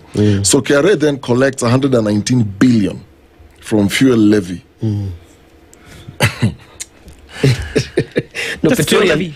This is just That's why the levy. prices don't go down this month. This is just levy. You see, like I said about the policy philosophy, petroleum in Kenya is a revenue earner. It's not an enabler. Until it will change that philosophy to make it an enabler of the economy, we are likely. There's a time I was talking about milking an already over-milked cow. You know, from time immemorial, and I will not even fault this government because these taxes have been there all through. What happens is whenever there's need for revenue, what the easiest place everybody turns to is how much can we get from petroleum. And it is a fatigued industry in terms of taxation today. And I hope we can remain the way we are or go lower such that no other taxes comes, because it is very unlikely that prices would go down if taxes keeps on going up. And we have seen places where tax philosophy, petroleum philosophy is different. It is an enabler. And most of these countries, any countries that have ever developed and has developed their petroleum industry. Singapore actually did that. Yeah. It is the philosophy is different. It is an enabler. It is not a revenue earner. So in Kenya, what we need to do is, and I will say this, and I hope it is hard, that the only way that we shall ever grow as an economy is by expanding the tax bracket, the tax base. Why? Because the industries that we have right now, we keep increasing our budget. We say today is 4 trillion, tomorrow we say it's 5 trillion. But when we are increasing that budget, are we giving the number of the new people that have come, the new businesses that have come into the tax bracket? We don't have. So what are we doing? We are going to the same people.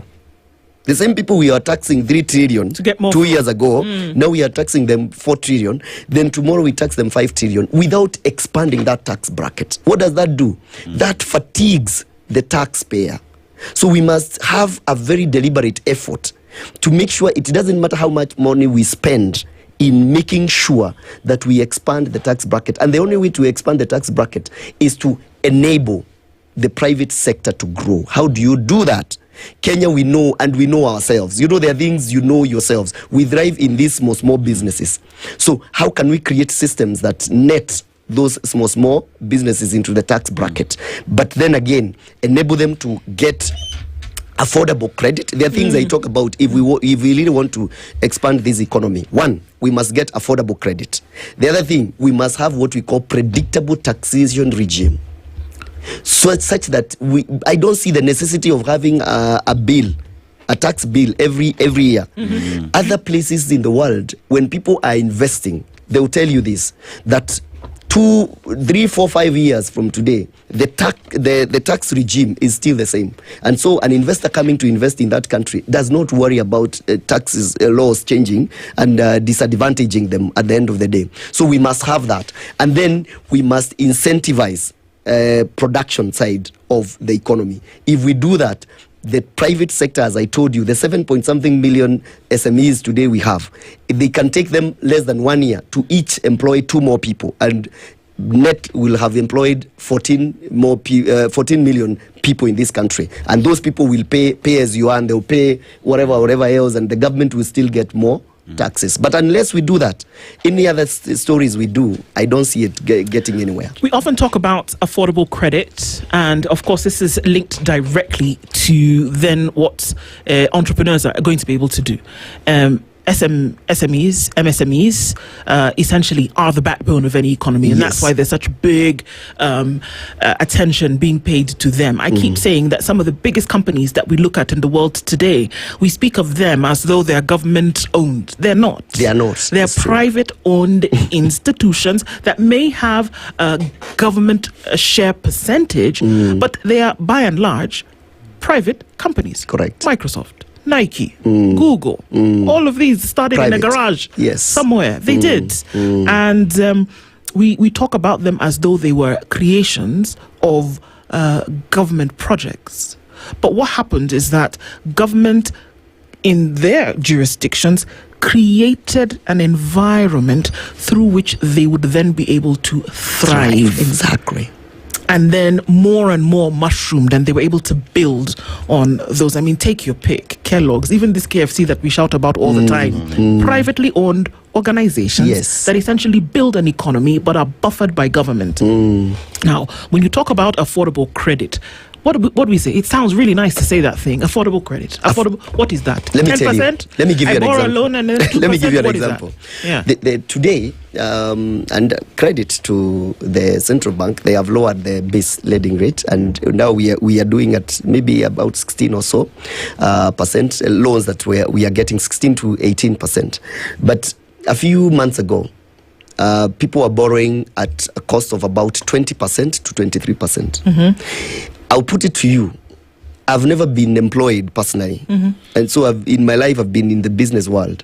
And I'll tell you this today, that there is no business that you will do today with the cost of credit at 23%, make profit, pay your workers and pay your statutory obligations and make any headways. It is not possible. Affordable credit here, what it means is a rate that allows you to make profit and contribute to the national growth. How does affordable credit come? Very simple. Would the government stop competing with Kenyans to borrow at commercial banks from the domestic market? Because the minute you see, if Undo today you went to the bank to borrow 100 million because you have an idea of you want to create a small industrial organization, right?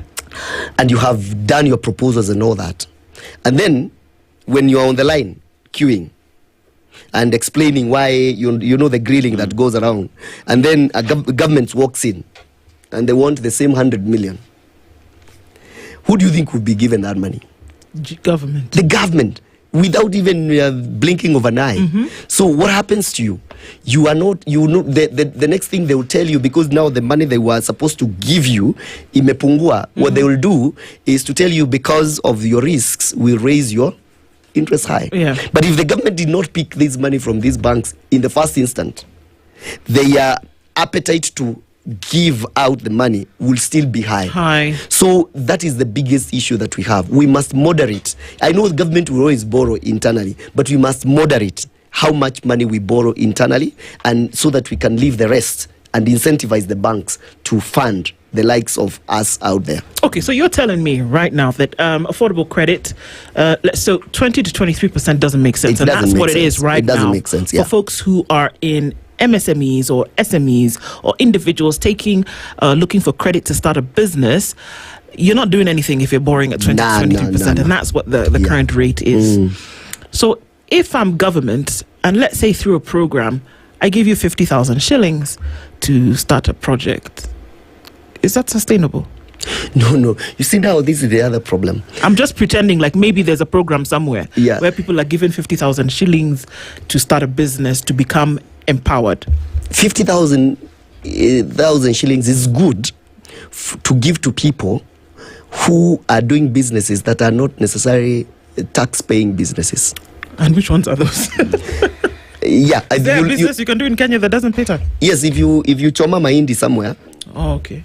You may not necessarily pay tax, because the systems to get you to pay tax are not that robust. Essentially, you're supposed to.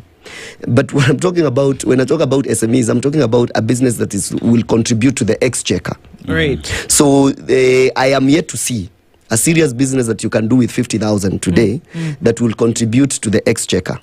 Because the cost of even the startup alone, who are you? Is it the rent? Is it the salary? Is it? So at the end of the day, any serious business startup will still have to borrow. Because you cannot start any business today. I don't know, maybe even $1 million shillings is still on the lower side. So most of the small businesses, they will go up to about 500,000 shillings. There's nobody with that money out there. And I'll tell you this, Kenyans out there, because of these hustles that you find people do, a person has been a hawker, a person has been alikuwa nachoma mahindi, amekuwa mkulima. All those hustles takes people through a school of entrepreneurship that you not get in the formal training. So what I mean is, people can do business in this country. People, they have already inherent knowledge of doing business. So what they don't get is that capital.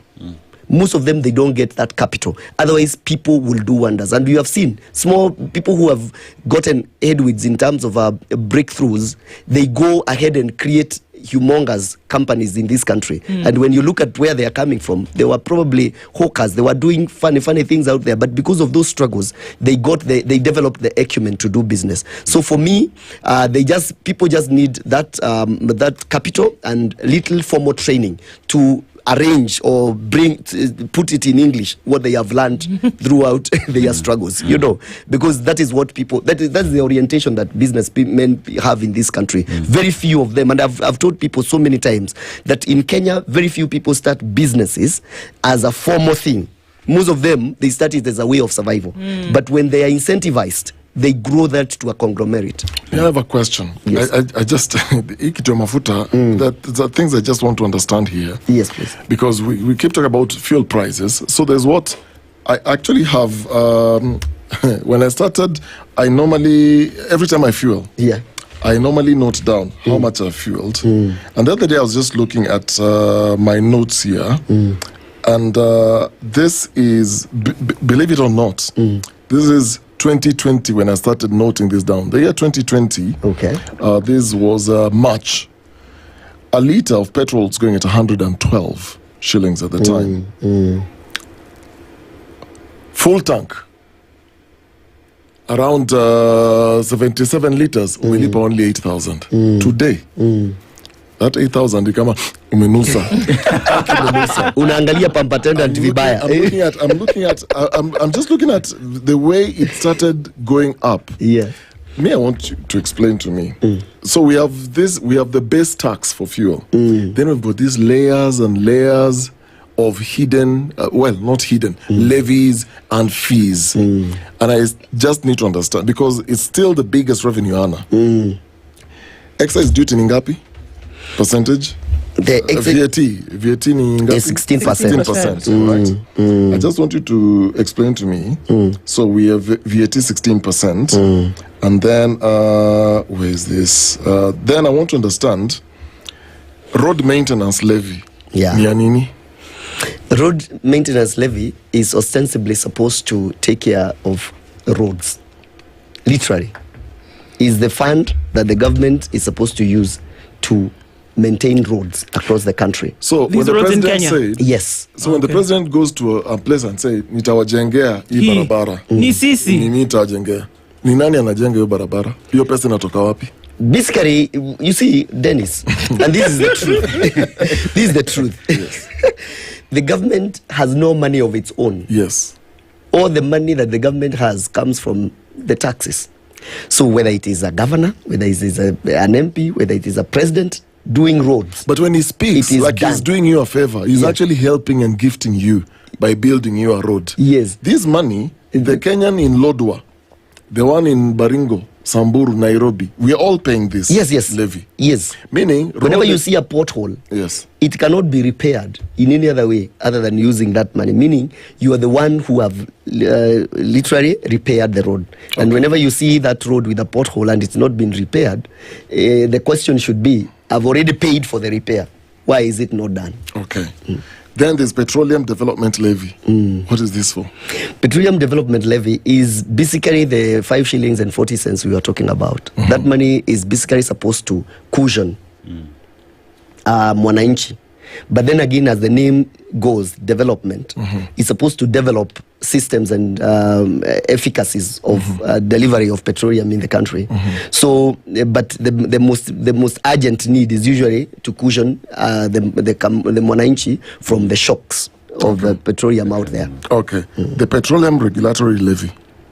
Petroleum regulatory levy, I think is 0.75% of the shillings or something like that. Is the money that's supposed to fund EPRA.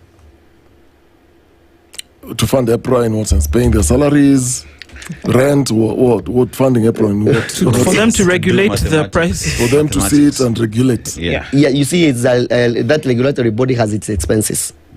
Yeah, so that is the contribution that petroleum does to the body.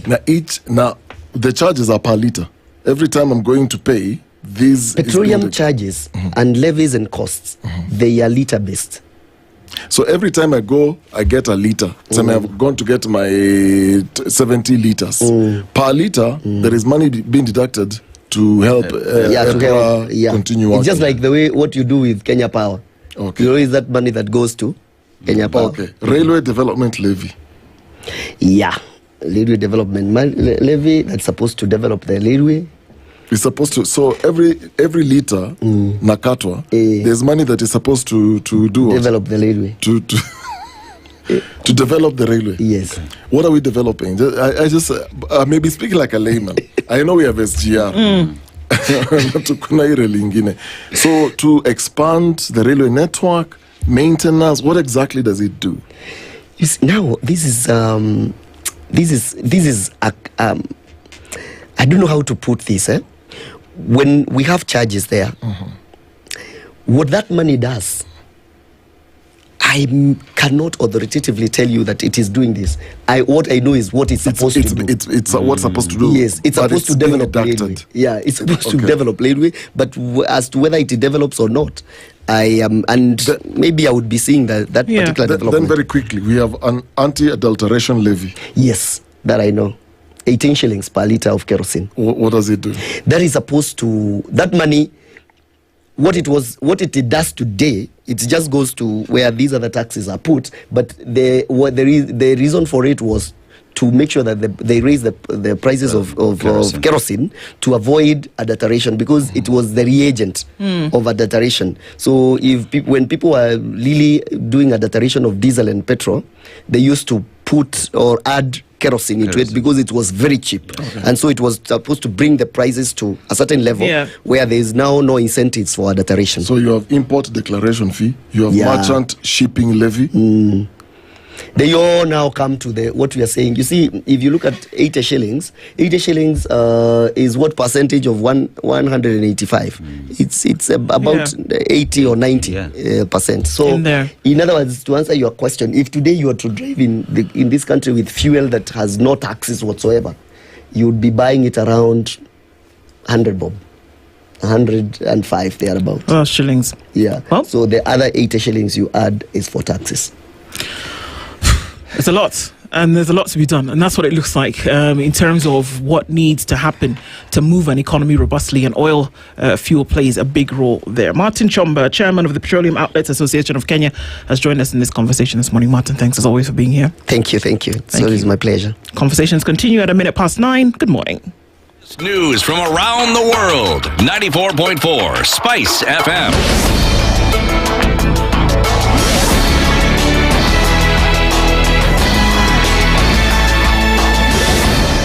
This is the Newswire. I'm Leah Ubaga. President William Ruto is expected to continue his development tour of Ukambani region today, launching several major infrastructure projects. According to the official schedule, the president will begin in Mwingi West, Kitui County, where he'll launch the construction of the Kwasiku Migwani Mbondoni Road. He will then proceed to Kitui East to commission the Sombe Muitika Road project.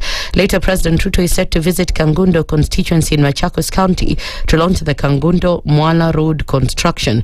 These developments are part of a broader series of projects in the region, culminating in preparations for the Mashujaa Day celebrations scheduled for Monday in Kitui.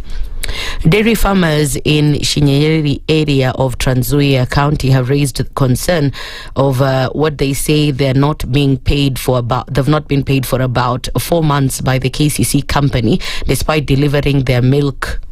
Speaking in anguish, the farmers said the situation has pushed them to the brink, with some of them forced to sell their livestock to cover the cost of animal feed and repay loans from banks and financial institutions. Sisi tumepeana maziwa yetu kwa miezi 4 sasa na hatujawahi pata malipo ya maziwa. Kwa sasa mkulima wa maziwa tuna shida kubwa kabisa kulingana na ucheleweshaji wa mishahara ya maziwa. Kufikia sasa hata ng'ombe zetu hazina chakula. Hauwezi ukanunua dairy meal pasipokuwa na pesa. Kilio chetu tunaenda kwa KCC, mdi wa KCC atuambie pesa zetu ziko wapi kwa miezi 4. Na pia ujumbe huu umfikie CS Oparanya. Sasa wakulima wetu wengi wale tulisema tusimame na hawa wameanza kukata tamaa na wanaona ni kama sisi waongo tunawasukuma kwa KCC mahali hawalipwi pesa. All preparations are complete for the Mashujaa Day celebrations set for Monday next week at the Ithokwe Sports Complex in Kitui. Sports Cabinet Secretary Salim Vuria, speaking in Nairobi, confirmed the completion of the stadium's construction, which President William Ruto is expected to officially launch during his visit to Kitui County on Friday. Let us not shy, those in Kitui and all Kenyans, and even our friends who are also in the opposition. We should not be very shy to shower accolades to His Excellency the President for doing the right thing for Kenya. Tunaelewa kwamba wengine wana mazungumzo mbadala, wanasema ni haki, miradi hii ni haki, lakini haki lazima iwe na mtu anatimiza, na yule ametimiza haki hii ni rais wetu Daktari William Samoei Ruto. Kitui Governor Julius Malombe hailed the development of the stadium, the Ithokwe airstrip, and other government projects in the county as vital to Kitui's economic growth. Ithokwe Stadium Kitui, that is the official name of this stadium. Na hapa ndipo Mashujaa Day itafanyiwa na Kenya mzima. And nataka kuchukua nafasi hii nishukuru rais wetu wa Kenya, His Excellency Dr. William Samoei Ruto, kwa kuamua Mashujaa ya mwaka huu tarehe 20 mwezi wa 10 mwaka huu wa 2025 ifanyike hapa Kitui, na pia kuamua vitu vingi vifanywe. Well, that's the news wire. I'm Lea Ubaga, and remember to continue enjoying the EPL matches across our radio stations, Berud, Radio Maisha, and right here on SpiceFM.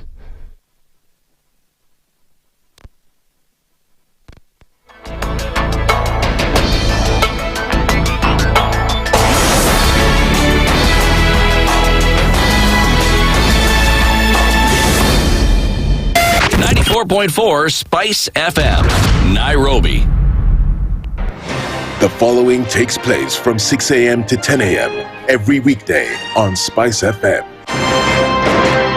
We look at the utterances of leaders who are aligned to broad-based, who are initially in ODM. We thought they stand for something. Now they've been exposed. Because we are a third world country, we are poor. And not because we don't have resources, but we have been robbed senseless. Look at the wasteful expenditure. Look at how large government lives. And we've said this is something that can be controlled. It happens in many other countries. Internally, we used to stand and tell him, boss, hii kitu ni mbaya. And you'd say, now he doesn't let me tell you, you saw the other parliamentary group meeting. People went there, sat, listened, looked at him. There was no plenary left. The Situation Room, Kenya's biggest conversation. The following takes place from 6 a.m. to 10 a.m. every weekday on Spice FM. You have land, Dennis. Yeah. Okay, your own land. You use your own money to build it, and then you sell it to yourself. But we don't want foreign troops on Kenyan soil. But surely it goes a little bit deeper. This is it. If you find the tree is withering, then you call the person who is managing that tree. Come around. Why don't tell me what is first of all, what's the problem? Yes, what is the problem there? How do we expect ourselves to move forward as a country? The Situation Room, Kenya's biggest conversation. The following takes place from 6 a.m. to 10 a.m. every weekday on SpiceFM. He is himself actually has admitted that he bribed members of parliament. So he admitted that he bribed members of parliament. Well, when he said the government, when he said that he gave the 10 million was for what? We're always quick to point faults in somebody else before you look at your own faults as a person. If it was Kanu's day, hii amuka naye leo ungekuwa umeenda bali sana hii. So and we must celebrate you. There are 600 million people now globally estimated to be living with diabetes in the world. So it is a major health problem. It's the largest single disease rising pandemic that we're dealing with right now. The Situation Room, Kenya's biggest conversation. Good morning, and I love your show. Thank you. Having come from a Kikuyu radio background, I migrated to Spice because of the content. I was born in a slum, but somehow I got a break in life. So sometimes when you see the sweating coming out because of the passion and whatever it is, behind the noise, there are people. And we share the same umbilical cord. It shouldn't be like that. I am so disappointed. We used to tell Honorable Raila Amolo Odinga that he's doing politics of conmanship. And even President Uhuru Kenyatta, serikali hii ndio iko na conmanship ya hali ya juu. You cannot promise people that you reduce tax, then you double. In politics, there is the issue of trust. For you to turn around and then stab the same people who gave you that trust, there is no other level of dishonesty. Imabo, utaona dunia tu. The Situation Room, Kenya's biggest conversation. The following takes place from 6 a.m. to 10 a.m. every weekday on SpiceFM. Presidency is fairly interesting in the sense that it will actually take us to a new consciousness. Swali zile watu waulizi na swali muuliza na shangala ni aje kwani huku kunaendaje? 30 billion shillings annually on travel alone in public service. A Kenyan can even demonstrate every single day of his life that Ruto must go. That is the only message of his demonstration. That is his right. That bribe blinds the eyes of the wise and subverts the cause of those who are in the right. This is the Situation Room, the only way to start your day.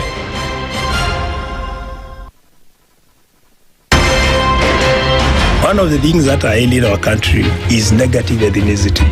You find you as a state officer, instead of thinking as a Kenyan, you think like a tribal person. Let me tell you something. The biggest problem we have had in this country is a leadership deficit. There is nothing that you are going to do in the process of change if you are not a risk taker. So you really have to pursue your vision to a logical conclusion and even be ready to step on people's toes. When it comes to the economy, you can run away with it. They say statistics are like bikinis. They reveal a lot, but they conceal the vitals. And so government people would throw statistics at you and tell you they're revealing a lot of information to you, but it's really concealing the real vitals. We need to get out of that because when we want to grow our democracy, one basic thing that really requires to be understood by the political class, by all of us, is institutions are critical. This is the Situation Room, the only way to start your day. Mature, intelligent talk every morning. Spice up yourself. Mornings done right. 94.4 Spice FM, Nairobi. It's 11 minutes after 9 o'clock and the conversations continue this morning. And this is the Situation Room on this Wednesday, the 15th of October. A lot happening and we continue with it. And we'll get into it as we can. We're getting into another conversation this hour. And our live streams are up on Facebook, YouTube, and on X. And we continue with our audience on KTN. All right. And as we get into that conversation, two gentlemen join us in the Situation Room this morning. And even as we continue with this conversation. One of them has been here before. We're going to be looking at new technologies and how they could possibly, move things in the next general election. And even as we do discuss those things one to the other, as we said, two gentlemen join us. Ambassador John C.W. Is a governance expert and blockchain analyst, as well as a pastor, and he's here with us this morning. Ambassador, good morning. Good morning to you. How are you? Very well. Thank you for giving us another opportunity to be here. Thank you for being here. It's always good to see you, and we're going to be looking at some of these things, and it's great to be able to have your voice on that. Peter Kibaki is also here. He's a colleague and also an expert in his own right in terms of some of this technologies that we speak of this morning. Peter, good morning. Good morning. Good morning. Welcome to the Situation Room. It's Kenya's biggest conversation. You're in the hot seats of the Situation Room, and we're very glad to have you here this morning. Thank you. It's a pleasure. As we normally do, we're going to welcome you with today's proverb. Aseto will tell you where that's from. We'd love to get your interpretation of it. Our proverb today comes from Liberia, a country that in the continent is the first country to get independence. It is formed by the slaves, mostly assisted by the United States of America. The capital, Monrovia, is named after former American President John Monroe, right? But let's go to the proverb. You cannot climb two trees at the same time. You cannot climb two trees at the same time. Mr. Kibaki, how would you interpret that?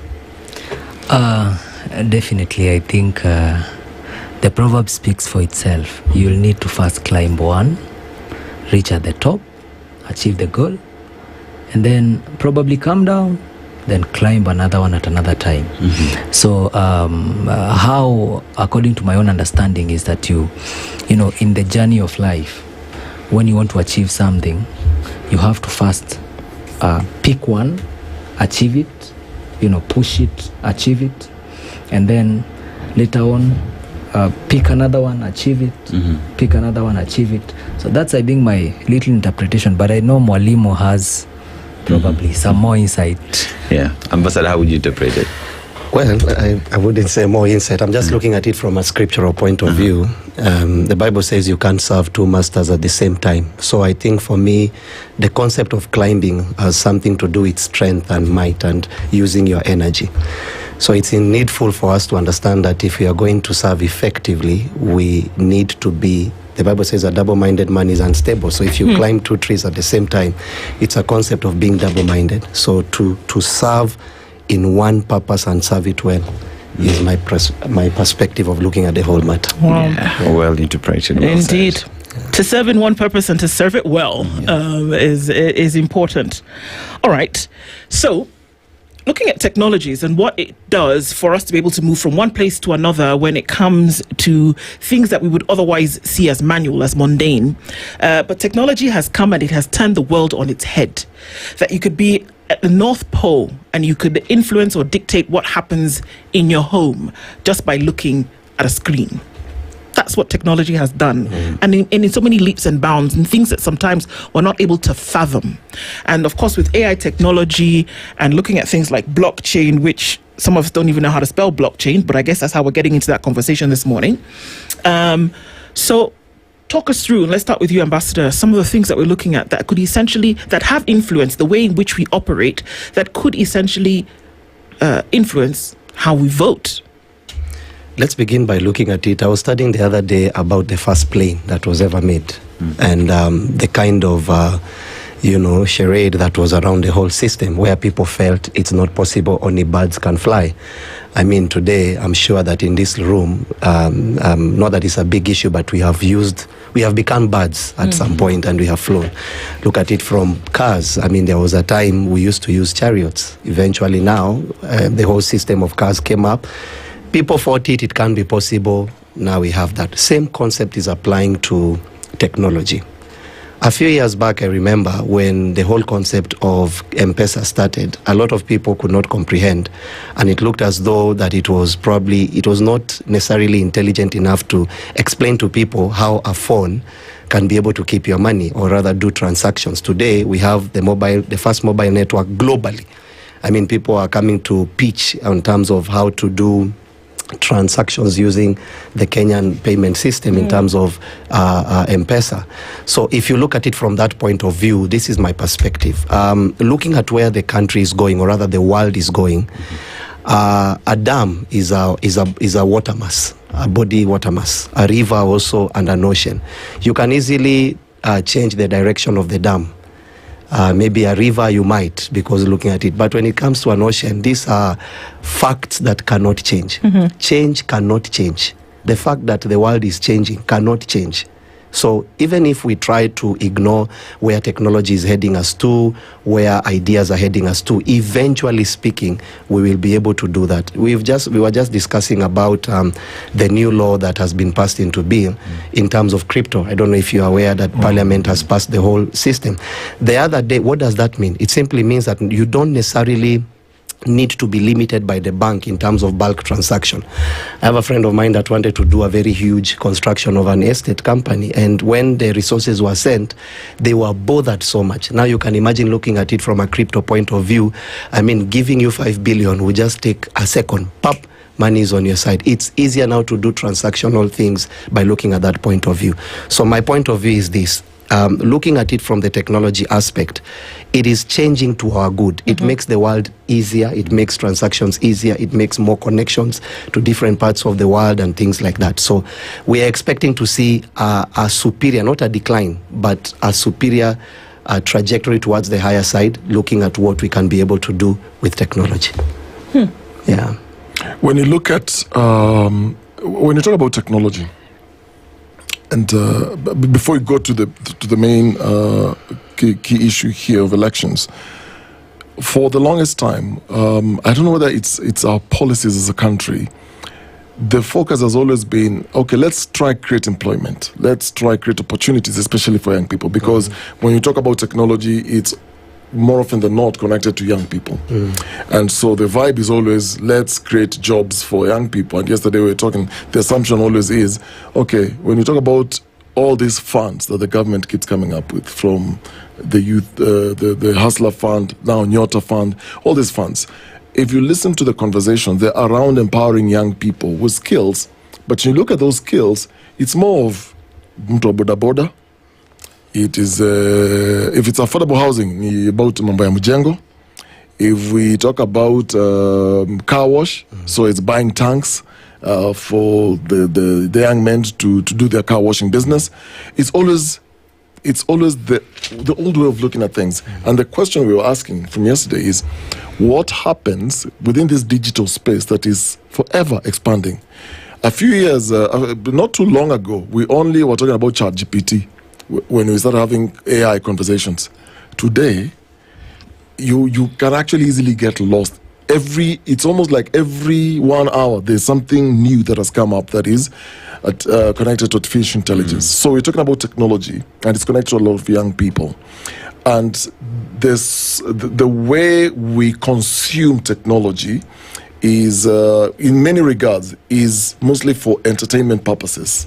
Is we want to use apps that will entertain us, things that will make maybe our work easier, but we don't then think through the technology in terms of what it will help us into the future and how it will then create efficiency into the future. And we don't get enough traction, especially from the government side.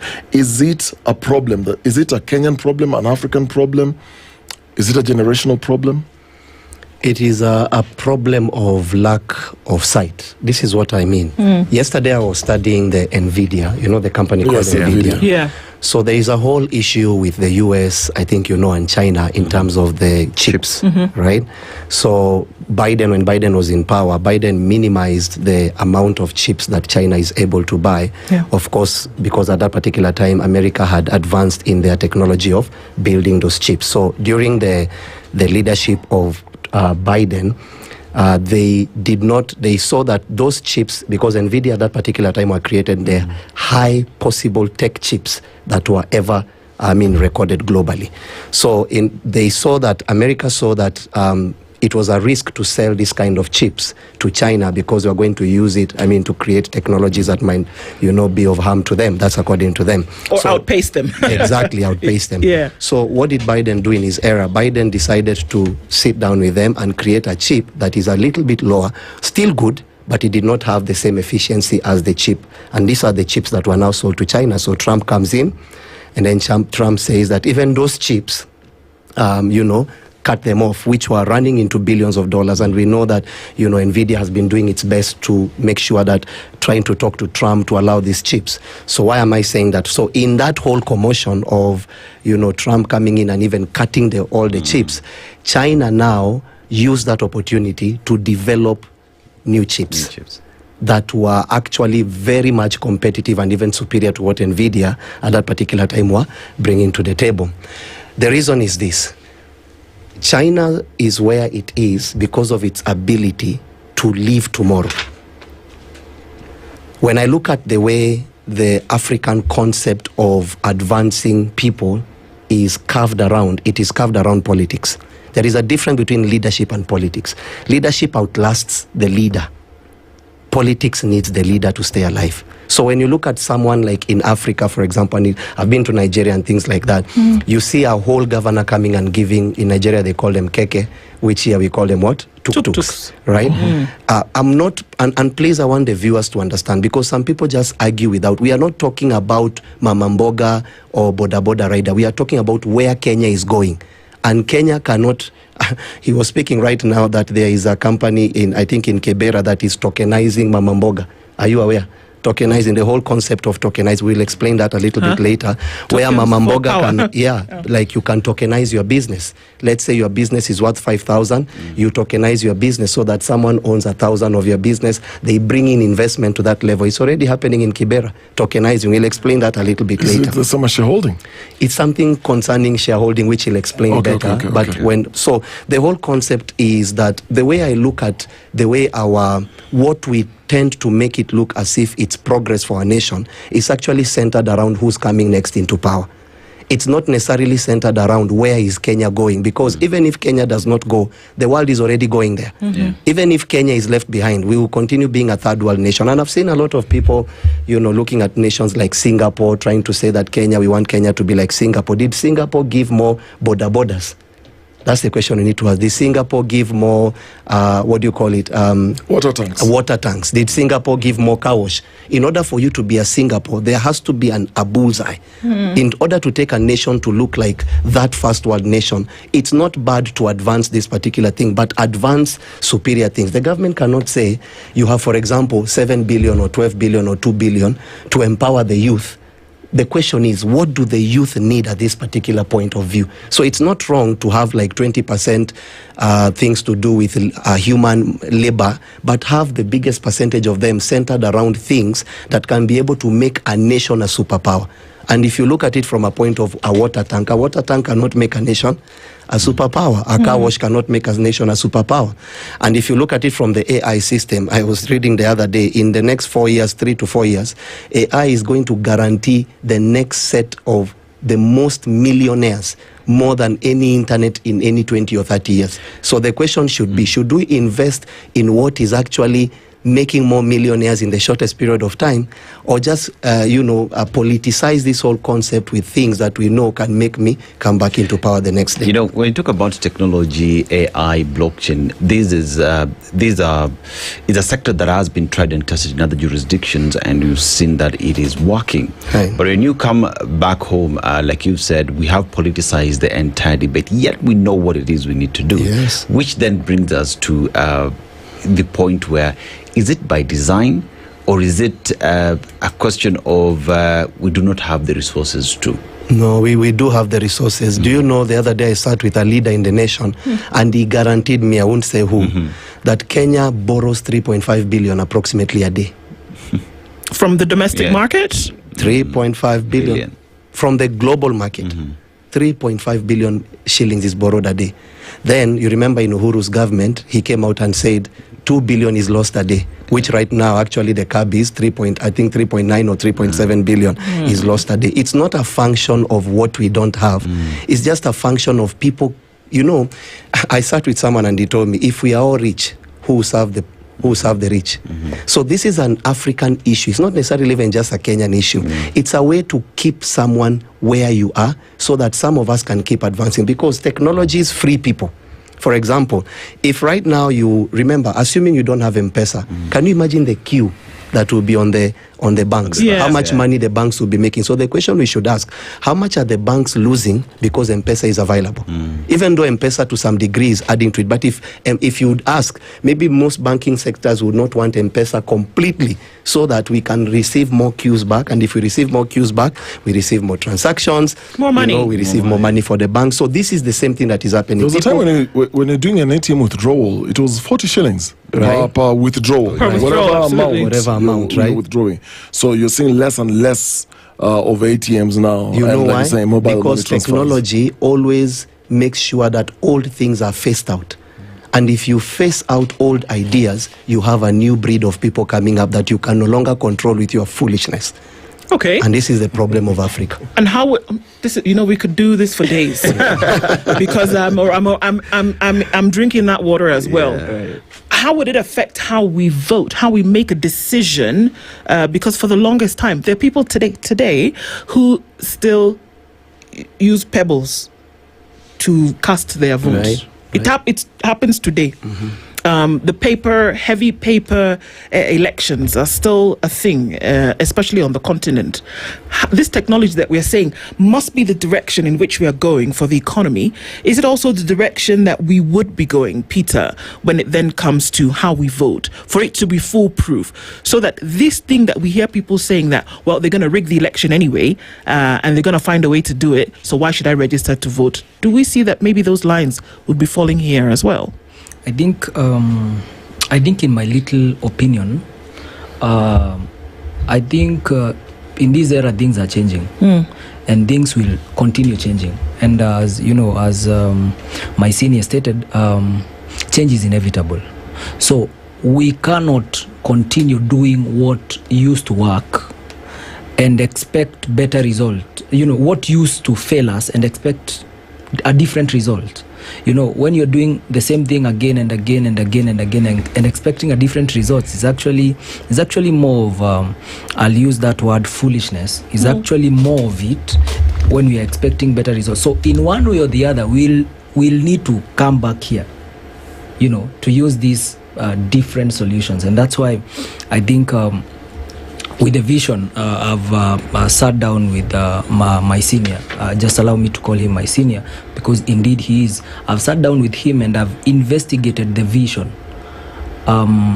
Before I came under his guide, I sat down and analyzed for years, actually for over 3 years, because I was always this crazy dreamer.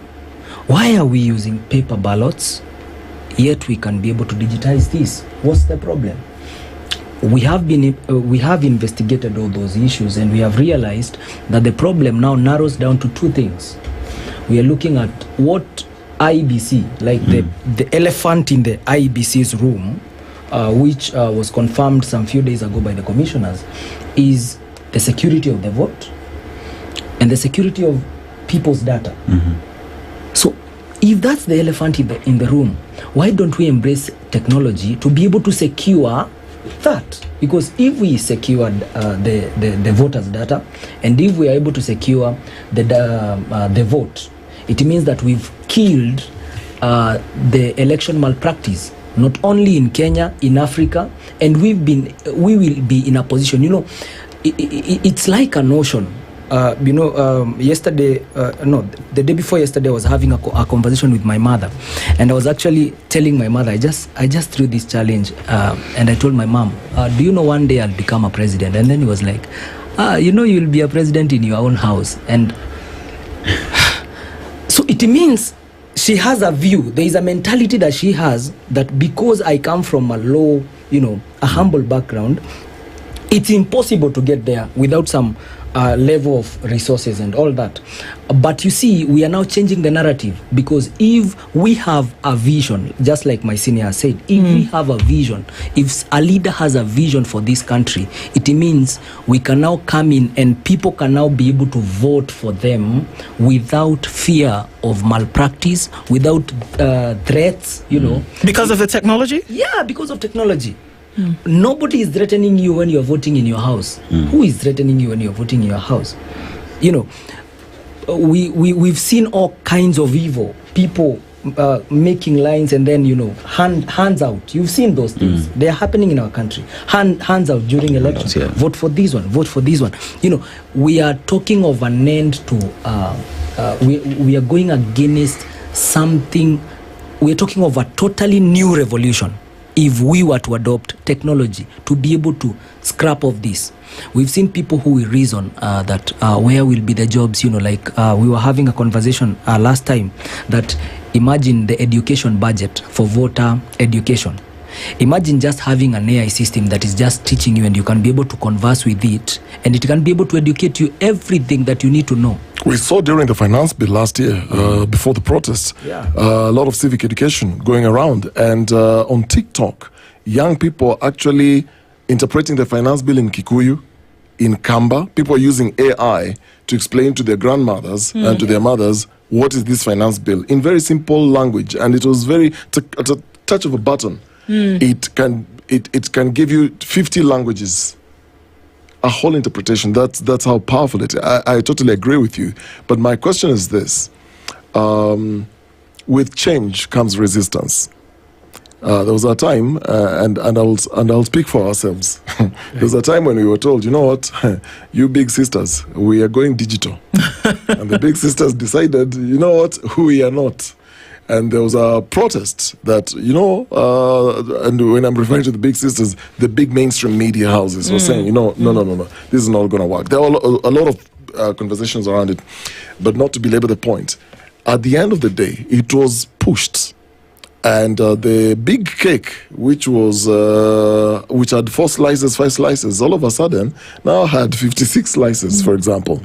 So at that point then, there was resistance to that change, but it was inevitable. For what you are doing and where we are going, when we're talking about matters of elections, for example, we know Kenya holds one of the most expensive elections in the world. The cost per voter, last time we checked, was 2,000 shillings. 800 and something. Which is way up and above what even the UK spends, even what the US spends. And we made comparisons with India. How do they do their elections? They print their own ink. They do everything from within. We import nearly everything. By the way, they use their civil servants to go to these different centers, and these are government workers, so you're not getting any extra payment. You are just, as long as you're working for government, you'll be posted, go to your job. Go to Lodwar, this is what you're going to do. In Kenya, it's different. So there's hiring that goes around this, and there's budget. When you're looking at election, why did you decide then to think technology and connect it to the elections? Okay, so let's begin because of time. So let's begin this way. First of all, I'm a pastor. And I say this with all humility, I have thousands of people that listen to me, specifically even that come to church. We have so many people in our church. So I participated in the coming into power of this government. That one, I mean, the last time I was here, we made it clear. The reason is because of this. At that particular time we participated, it was clear. Part of the things that we were looking at was end corruption, specific things, give an opportunity to the youths. I remember I was part of the youth charter, by the way. You know, there was actually a youth charter that was created. Beautiful kind of things that were supposed to have happened. Unfortunately, we did not have a plan for tanks, water tanks. You know, our plan was to advance our young people to be able to take up leadership tomorrow. Long story short, so I saw how the whole electoral system looked like. I mean, how power transfer, all those kind of things were looking like. Then now we fast forward it to now this particular time. You remember that particular time, looking at it from previous elections, 2007, we forgot we were Kenyans, and then we started becoming tribal and things like that, and all those things. And we moved it to now Ruto's time, President Ruto's time, which remember we went and did a re-election, right? Now the re-election costed us money.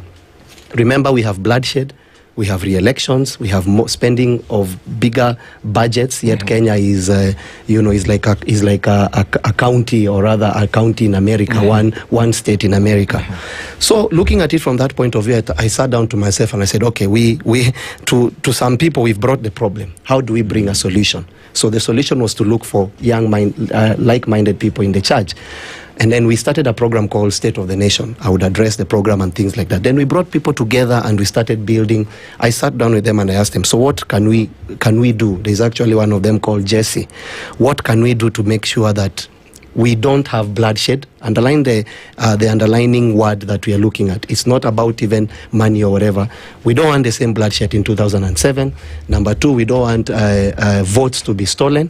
And number 3, we would not want a re-election because, again, it's cutting into the budget of the nation. So we built this system. We presented the system just randomly. Then all of a sudden, the Canadian High Commission saw it. The representative of the Canadian High Commission, so they reached out to us. Is the reason because of the Kim's kit. They are so much involved in I think you are aware, the funding of the Kenyan election.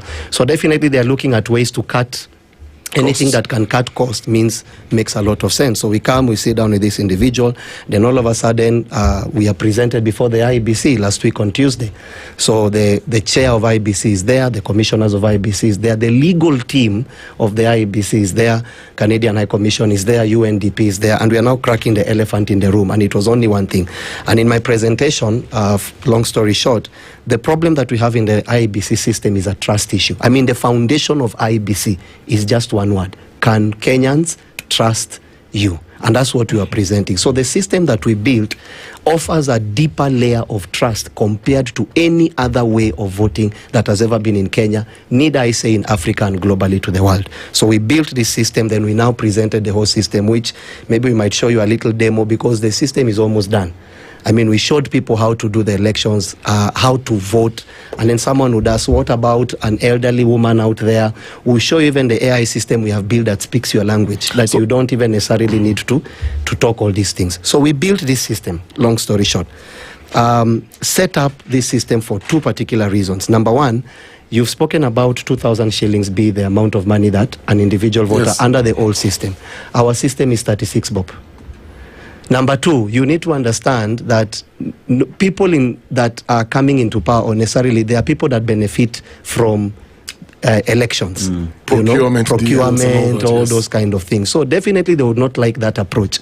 Ours is basically like a gas fees and looking at things like that. It is cheaper because when we looked at the amount of money that John Buddy was looking at presenting, which is 61.7 billion, you can imagine what our system is looking at. So we are giving Kenyans an opportunity to go into the future, not necessarily to say who else has done it. Why do we need to wait for someone else to do it as Africa in order for us to do something? Okay, and that person we are waiting for, who are they waiting for?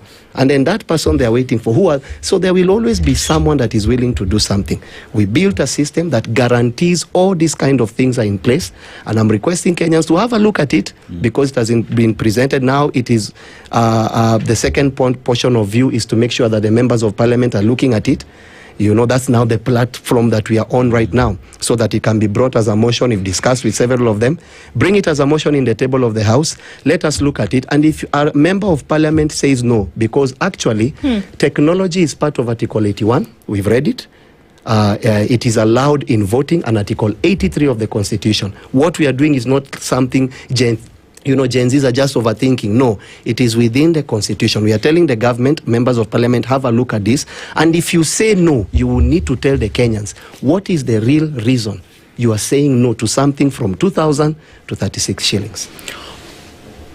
Okay, so it's a big deal, obviously, what we're talking about here, because one of the major issues is that to make an election, to make the cost of participating in an election so expensive that there are some things that are being hidden. There's some hidden costs there. There's already budgeted corruption. That has been the thought in people's minds. So what you're saying is that with help from an external party which you've already established by your own admission, partners come in, funded the thing, that you can vote with technology. Right.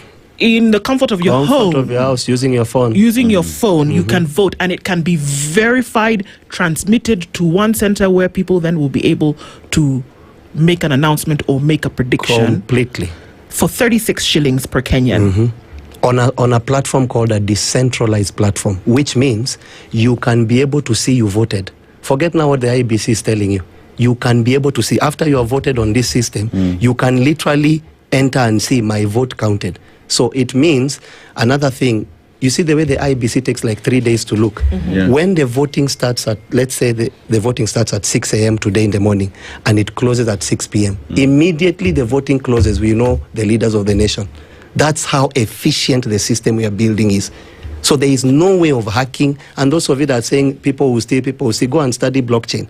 In order for you to understand what is a blockchain system, you will know it can never be hacked, or rather it has never been hacked.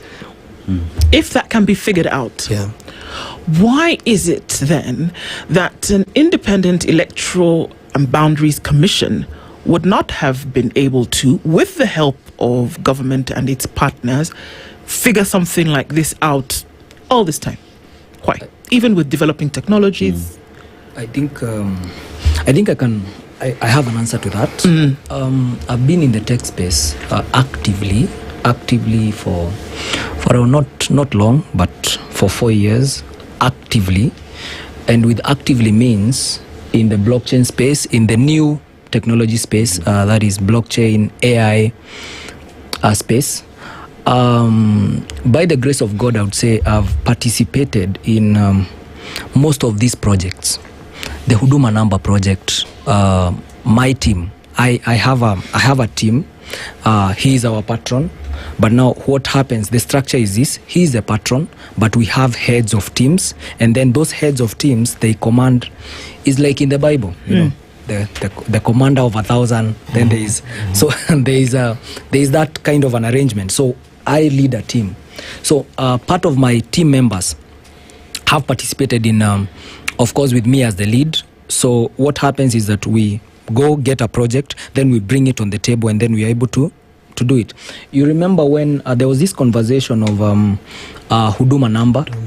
Huduma Number. So it was not a conversation. We were forced to get actually I carried my documents to some G place. My document. I have my Huduma number, Huduma card. So do you use it? Yeah. So that one, people actually got Huduma Number. The whole project was sabotaged. It was all a question of data. So we brought in a proposal. Why don't we digitize how data is acquired? And there was this conversation of the digital IDs.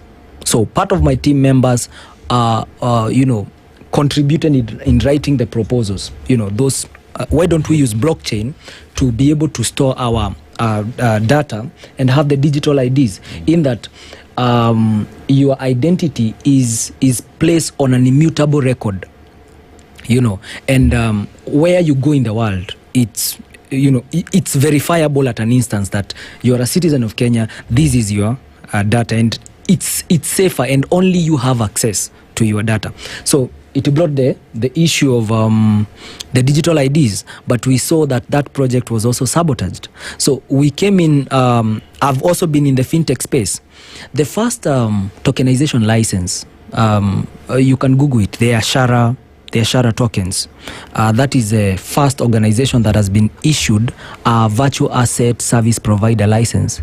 I actually worked with the heads. Is the project is led, is on public domain, is led by John Bindu and Njoki. Those are actually the heads of the Ashara.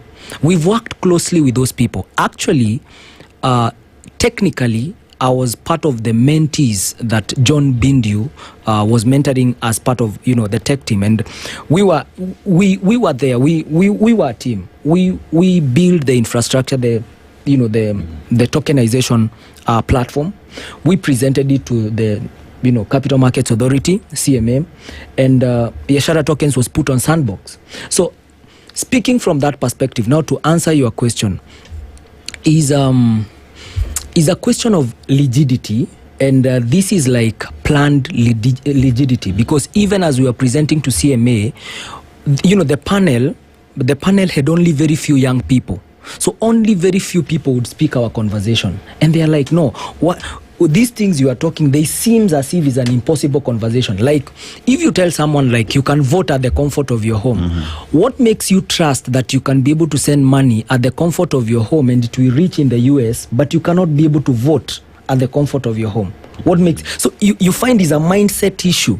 So, one is a mindset issue. Two is a knowledge issue. Because, as Dennis pointed out, every time we talk of empowerment, is actually part of my pain point. I was sharing with my senior some times back. Is a pain point because why are you coming in? You want to come and teach me to ride a boda so that I can buy a boda and be carrying people on there. Well, that's all they know. But you have a lot of graduates and a lot of young people like yourselves there who are connected globally. Like the kind of businesses people are now doing, like you're saying, they have digital assets, virtual assets. You run companies online. You don't need even a physical space. And that's when I was asking about resistance when you want to change, or the understanding or the lack thereof, where your people think this is what you need. So because you are young, you have energy. Actually, people are not thinking about brain power. Actually, you look at it is a mindset problem. And you see, this is actually designed both by the government, because we have lack of leaders. If we have true leaders in the IEBC, these are people who will need, let them sit down, let them come on the table, let us even open the code. Let's see the technical implementation. Let them try to understand. People don't want to understand, because you find we will get on a table. Everybody is coming for that meeting for just, the seating allowance. And once they are done with the seating allowance, you are there listening to those young kids, what they are saying, blah, blah, blah. When will Kenya ever move forward if we have that kind of mentality? And I'm saying, through that experience that I've been in that quiet space, that is actually the highest resistance that we've been facing, whereby you find nobody wants to sit down and understand. So let's talk about now the election, because Ambassador here said, thinking through how you can bring down not just cost, stop bloodshed, create accountability, and bring about trust to this institution. So what is it you have? Is it technology that then will that can be adopted for me as a voter to cast my vote and be sure that my vote counts, and then it's verifiable, and what else? Verifiable and credible, so that at the end of the day, if you're looking at a dispute, because I was just trying to remember the last thing that you'd said about going to the court, spending more money because of election disputes. So this brings all this down. So the cost per voter is 36 bob. So how do I access this? What is this exactly? Yeah, Dennis, let me give you a snapshot of how it works. Because with your question, I can see you want to understand the process. Yes. This is how it works. So what is the normal process? Voter registration. Everybody's registering right now. Then we have the voting. Some people are. Some people are. Okay. Whatever. But voter registration. Then we have the D-Day voting. Where we wake up very early in the morning, go queue, get you get the paint, and after that, the papers are taken. We have issues of dead people voting. We have issues of other papers which were introduced as part of the votes. We have all those kind of issues. Now think of that whole complex systems, and we have all these forms as verification, which are forms that can be written manually and be presented to the court as evidence of malpractice or any other thing. So we have all that complexity. Now, this is our own process. I'll just break it down so that you can understand how the blockchain technology actually works. This is it. We have the voter registration. So during the registration process, you will be able, which will be conducted by the IEBC. So you will be able to be verified. You will submit your documents. They'll be scanned. They'll be stored in a decentralized databases. In a decentralized database, it means that your identity will actually be stored as a digital record that is immutable, cannot be changed. No person can also add into that. It's stored in thousands and thousands of servers. So not a single centralized database. Kenya doesn't have a good history with servers. So now I'm redefining the concept of server. I'm redefining the concept of server. Yeah. The reason why it doesn't have a good history with servers is because we've been used to centralized servers. Okay. So whereby is one server that is in one room that people can poke in, poke out, hack. But this one we are talking of decentralized server. Okay. Understand that word decentralized. Yeah. It means that we have thousands and thousands and thousands of servers, computers actually, that are interconnected. In that, when you store this record of your ID, there is a ripple effect. It's stored in other multiple. And duplicity and it's multiplied into other servers. So if I want to hack, I'll need to hack in all those thousands and thousands of servers so that to delete that record. Because even if you, which is impossible, even if you hack into one server and delete that record, or what we call a block, and delete that record, the amount of energy you'll need is next to impossible. So, one, your voter registration process, your documents are taken, they are verified, and then what we are using is the biometrics. So they'll pick a pair of your biometrics. Let's say, for example, your fingerprints, your hand, all pairs of possible biometrics that can be taken. So all those will also be stored on a decentralized server. Now, during that process of voter registration, what happens now is that your digital or your biometrics or those digital identity that are taken from you, they are stored as an immutable. What we generate is you generate an immutable string. Actually, you generate a string that is now patched. We call it a private key. That private key is now patched into the blockchain. So when it's patched into the blockchain, that cannot be hacked. Only your biometrics are now your private keys. So it means only you can access that blockchain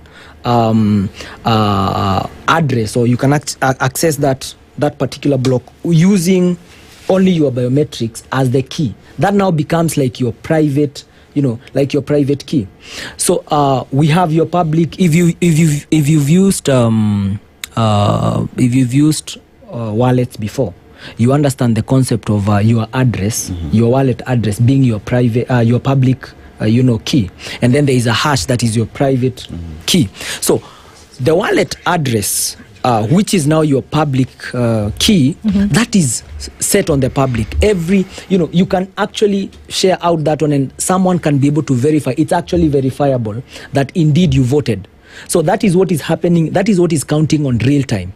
If you can check on crypto platforms or a platform like TronScan, you can be able to see thousands and thousands of transactions running in real time.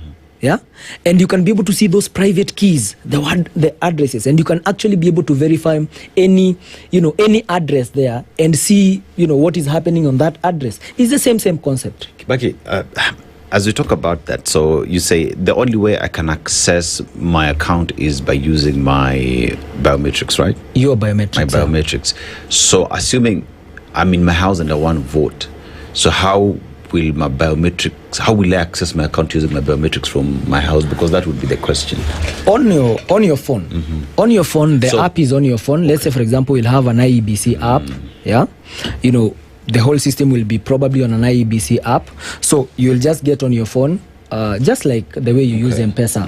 You unlock using your fingerprint. So you can unlock, and then you will be able to enter. So once you enter, you will see the voting interface there. You will be able to vote. Once you make, every vote that you make is patched into the blockchain.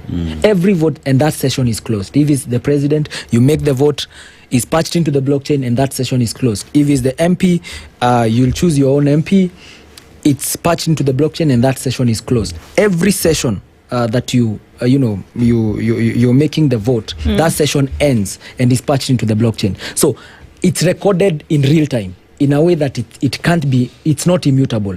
After your voting session, you'll see your results, that these are the people you voted for. Immediately. That these are the people you voted for, and then you will see the summary of the other results that are, other people that are voting. Yeah. You will see the summaries there, that this is actually what is happening in real time. Pastor John, my mind is blown, and I'm just trying to look at some stuff here, and that what you're saying in real time, we can actually see, and you can see it for yourself, and so can 50 other million people see it for themselves. You can actually see your vote happening. Right. It is mind-blowing in terms of what transformation could come about as a result of that. But I'm still stuck on, if this idea is out there, if it's in the open, what would be the reason to not say, well, can you guys come and let's get this thing moving today, not tomorrow. No. Let's not wait for the 67 billion that we probably will not even see in its totality. And let's get to a place where we're seeing transparency because of what technology then offers. Right. Let me ask you a question. What is sad is how I pray.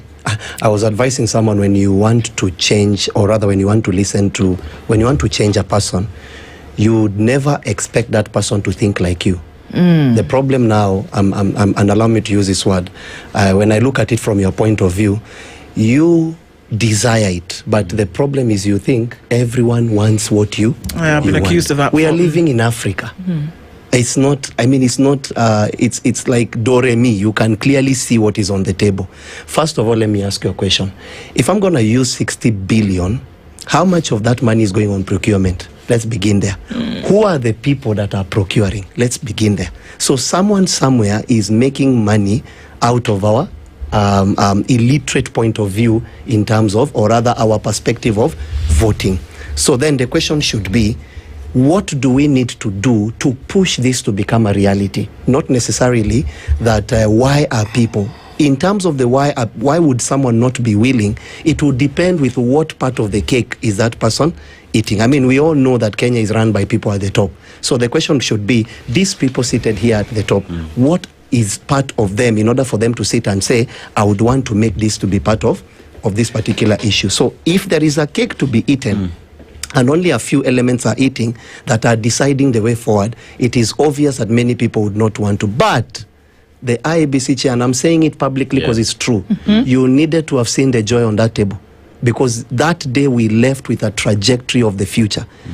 All the lawyers advised him, all the IEBC staff, the commissioners advised him, and we are now looking at pushing it to the next level, which is what? To take it to Parliament, so that it can be brought forth as a bill to see whether Parliament can pass it. And if Parliament does not pass, and I want to say this, Parliament, any person that will oppose such a bill, we will know that you are part of the cake. Because 2,000 shillings and 36 bob, even if you are full, it's a no-brainer. Does it even make any sense? And lastly, the chairman told us this: Kenyans, stop talking and come and register.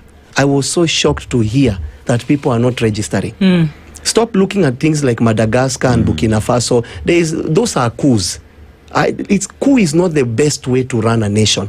We have an opportunity in a few weeks to come, by the way, a few months to come, to do a free and fair and credible elections. In as much as we are talking online, a president will not be won by a mouth. It can only be won by a vote, assuming a coup is not in place. So please register and vote, young people. This is the best way forward for the nation. Ambassador John C.W. and Peter Kibaki have joined us this morning, and obviously there's more to be had in this conversation, so we hope it's not the last time you'll be coming to talk to us about this, talk with us about this, and we want to thank you for joining. It is a new dawn, it would appear, not just in blockchain, but other things, of course, for what we're seeing. And so thank you for coming and joining and with us in those insights. Of course, there's a lot more to be able to unpack, and so we'd like to have that conversation with you further in the future, but thank you for being here this morning. Thank you for being part of Kenya's biggest conversation this Wednesday. Of course, a lot is happening. We'll talk about it as we continue with these conversations. Ndu, Dennis, and Dennis with you today. It's 10:01. Good morning. News from around the world. 94.4 Spice FM.